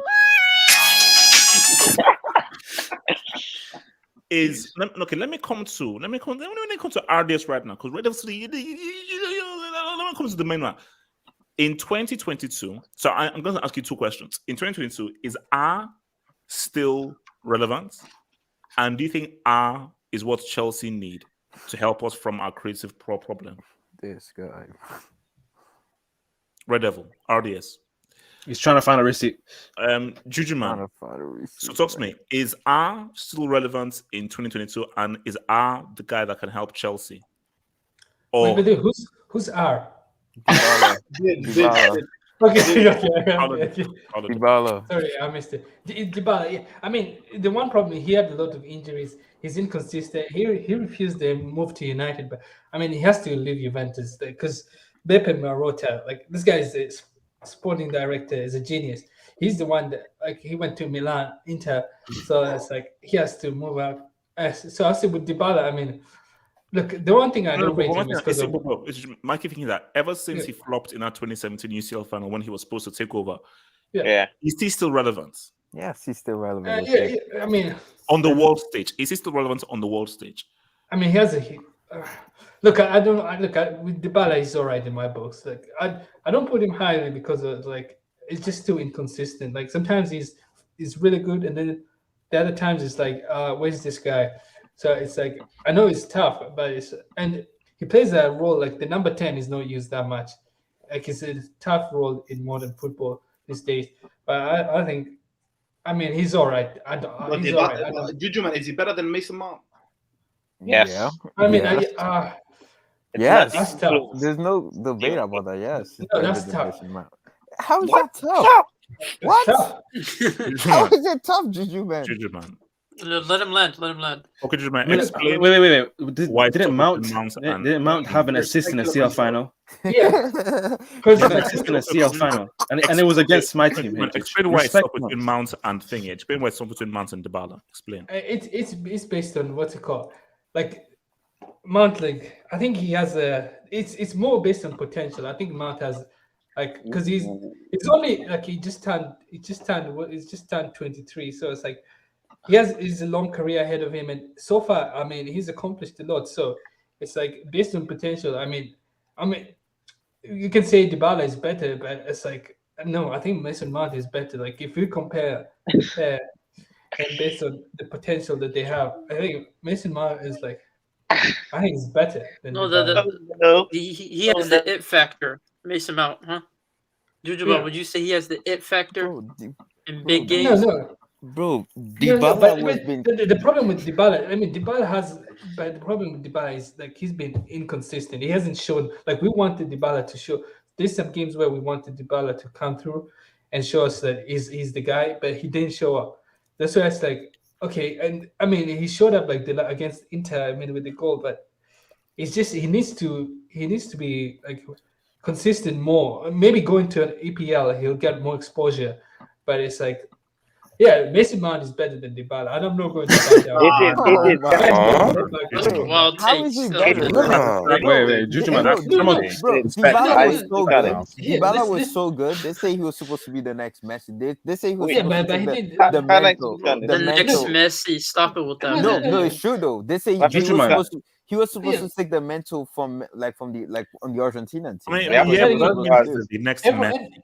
Yeah, but Like, no, based on technique, based on Why are they calling his it Bro, ability. bro, in the 2010s, they were calling everyone the next Messi, bro. Let's that's just true, put it on, man. No, look, I'm a fair person. We'll see what Dybala does in this Champions League. Let's see, and then let's see what Mason Mount does in this Champions the League. reason why I'm saying And that, then for the short term, we can see who's better because it's like we can't just. I mean, we can't just. This is recency bias. We can't just say, oh, because Dybala recently has been doing well, he's now better than Mason Mount. I mean, Mason Mount has a higher ceiling than Dybala, so yes. Juju man. I know as well as a dog. Did you know in 1920?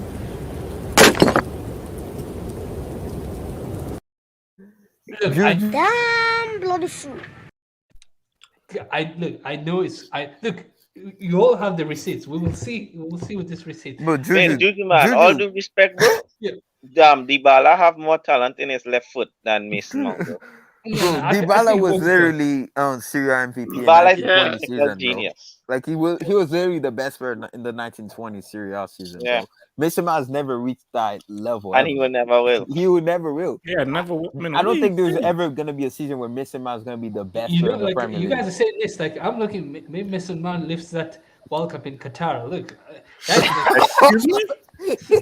Bro, I'm telling you. Speaking of tournament, Juju, like, are you telling Wait, me? Juju, are you on Queen Lizzie's payroll or something? Doesn't Mason Mount have an assist in the CL final? No, look, right? my records on tournament. It's not Mason this.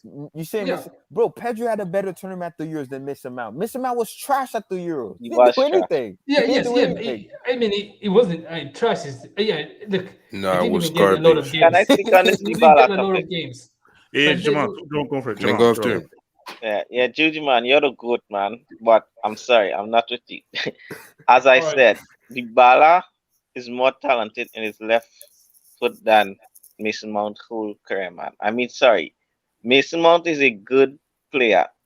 Dybala is a technical genius. These guys was watching Dybala as being one of the best players in the world. That's disrespectful, man. I'm sorry. Very Can't put Mount and Dybala. No, you Dybala, can't. you cannot do that, man. People, this guy technically is serious, man. What you can say is Mount can be, in the big moments, Mount can show up. I'll give him that. Maybe Dybala hasn't shown up in the big moments. But to answer your question, Wait, HH, are you not a big moments merchant? You know what's funny, Jamal? Dybala can't even make the team in Argentina. I mean, how good because is that? Messi. Because of Messi. Hey, one more. Now we blame Messi. Wait. What do you mean? I mean, Di Because of Maria's in the Messi? same team. Di Maria's in the same team. They play the same role. It's the reason why Coutinho flopped at Barca. We They should be play able the to same agree. role. We should be able to agree that Dybala and I'm really glad you admitted Coutinho flop. You can't have two. You can't have two. Wait, hold on. I mean, you can sit on the bench. Sorry. I mean, you can sit on the bench.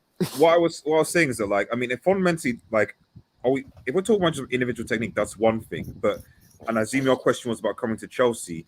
Do you want? Oh yeah, I'll come back to you, Jamal. I'm saying, like, do you want inconsistency? You can be the most technically gifted player as well. Like, I rate Pogba, for example, United, but at the end of the day, like, fundamentally, this is me. I would rather have a consistent 7 than a person who throws like 9 out of 10 performances for like the 10th of the season. Like, because fundamentally, like, I get Liverpool, for example, like a James Milner or Henderson or whatever.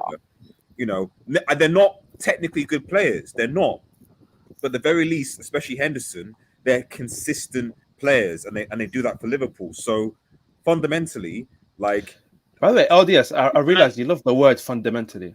And, Yeah. I'm just saying. Can I just finish my point? Wait, hold on. So Okay, yeah, Jamal, Jamal, finish your point. Go on. Yeah. You know, I'm not gonna say he's inconsistent, because for Juventus he had 2 or 3 seasons where he had 20 goal season and he was consistent.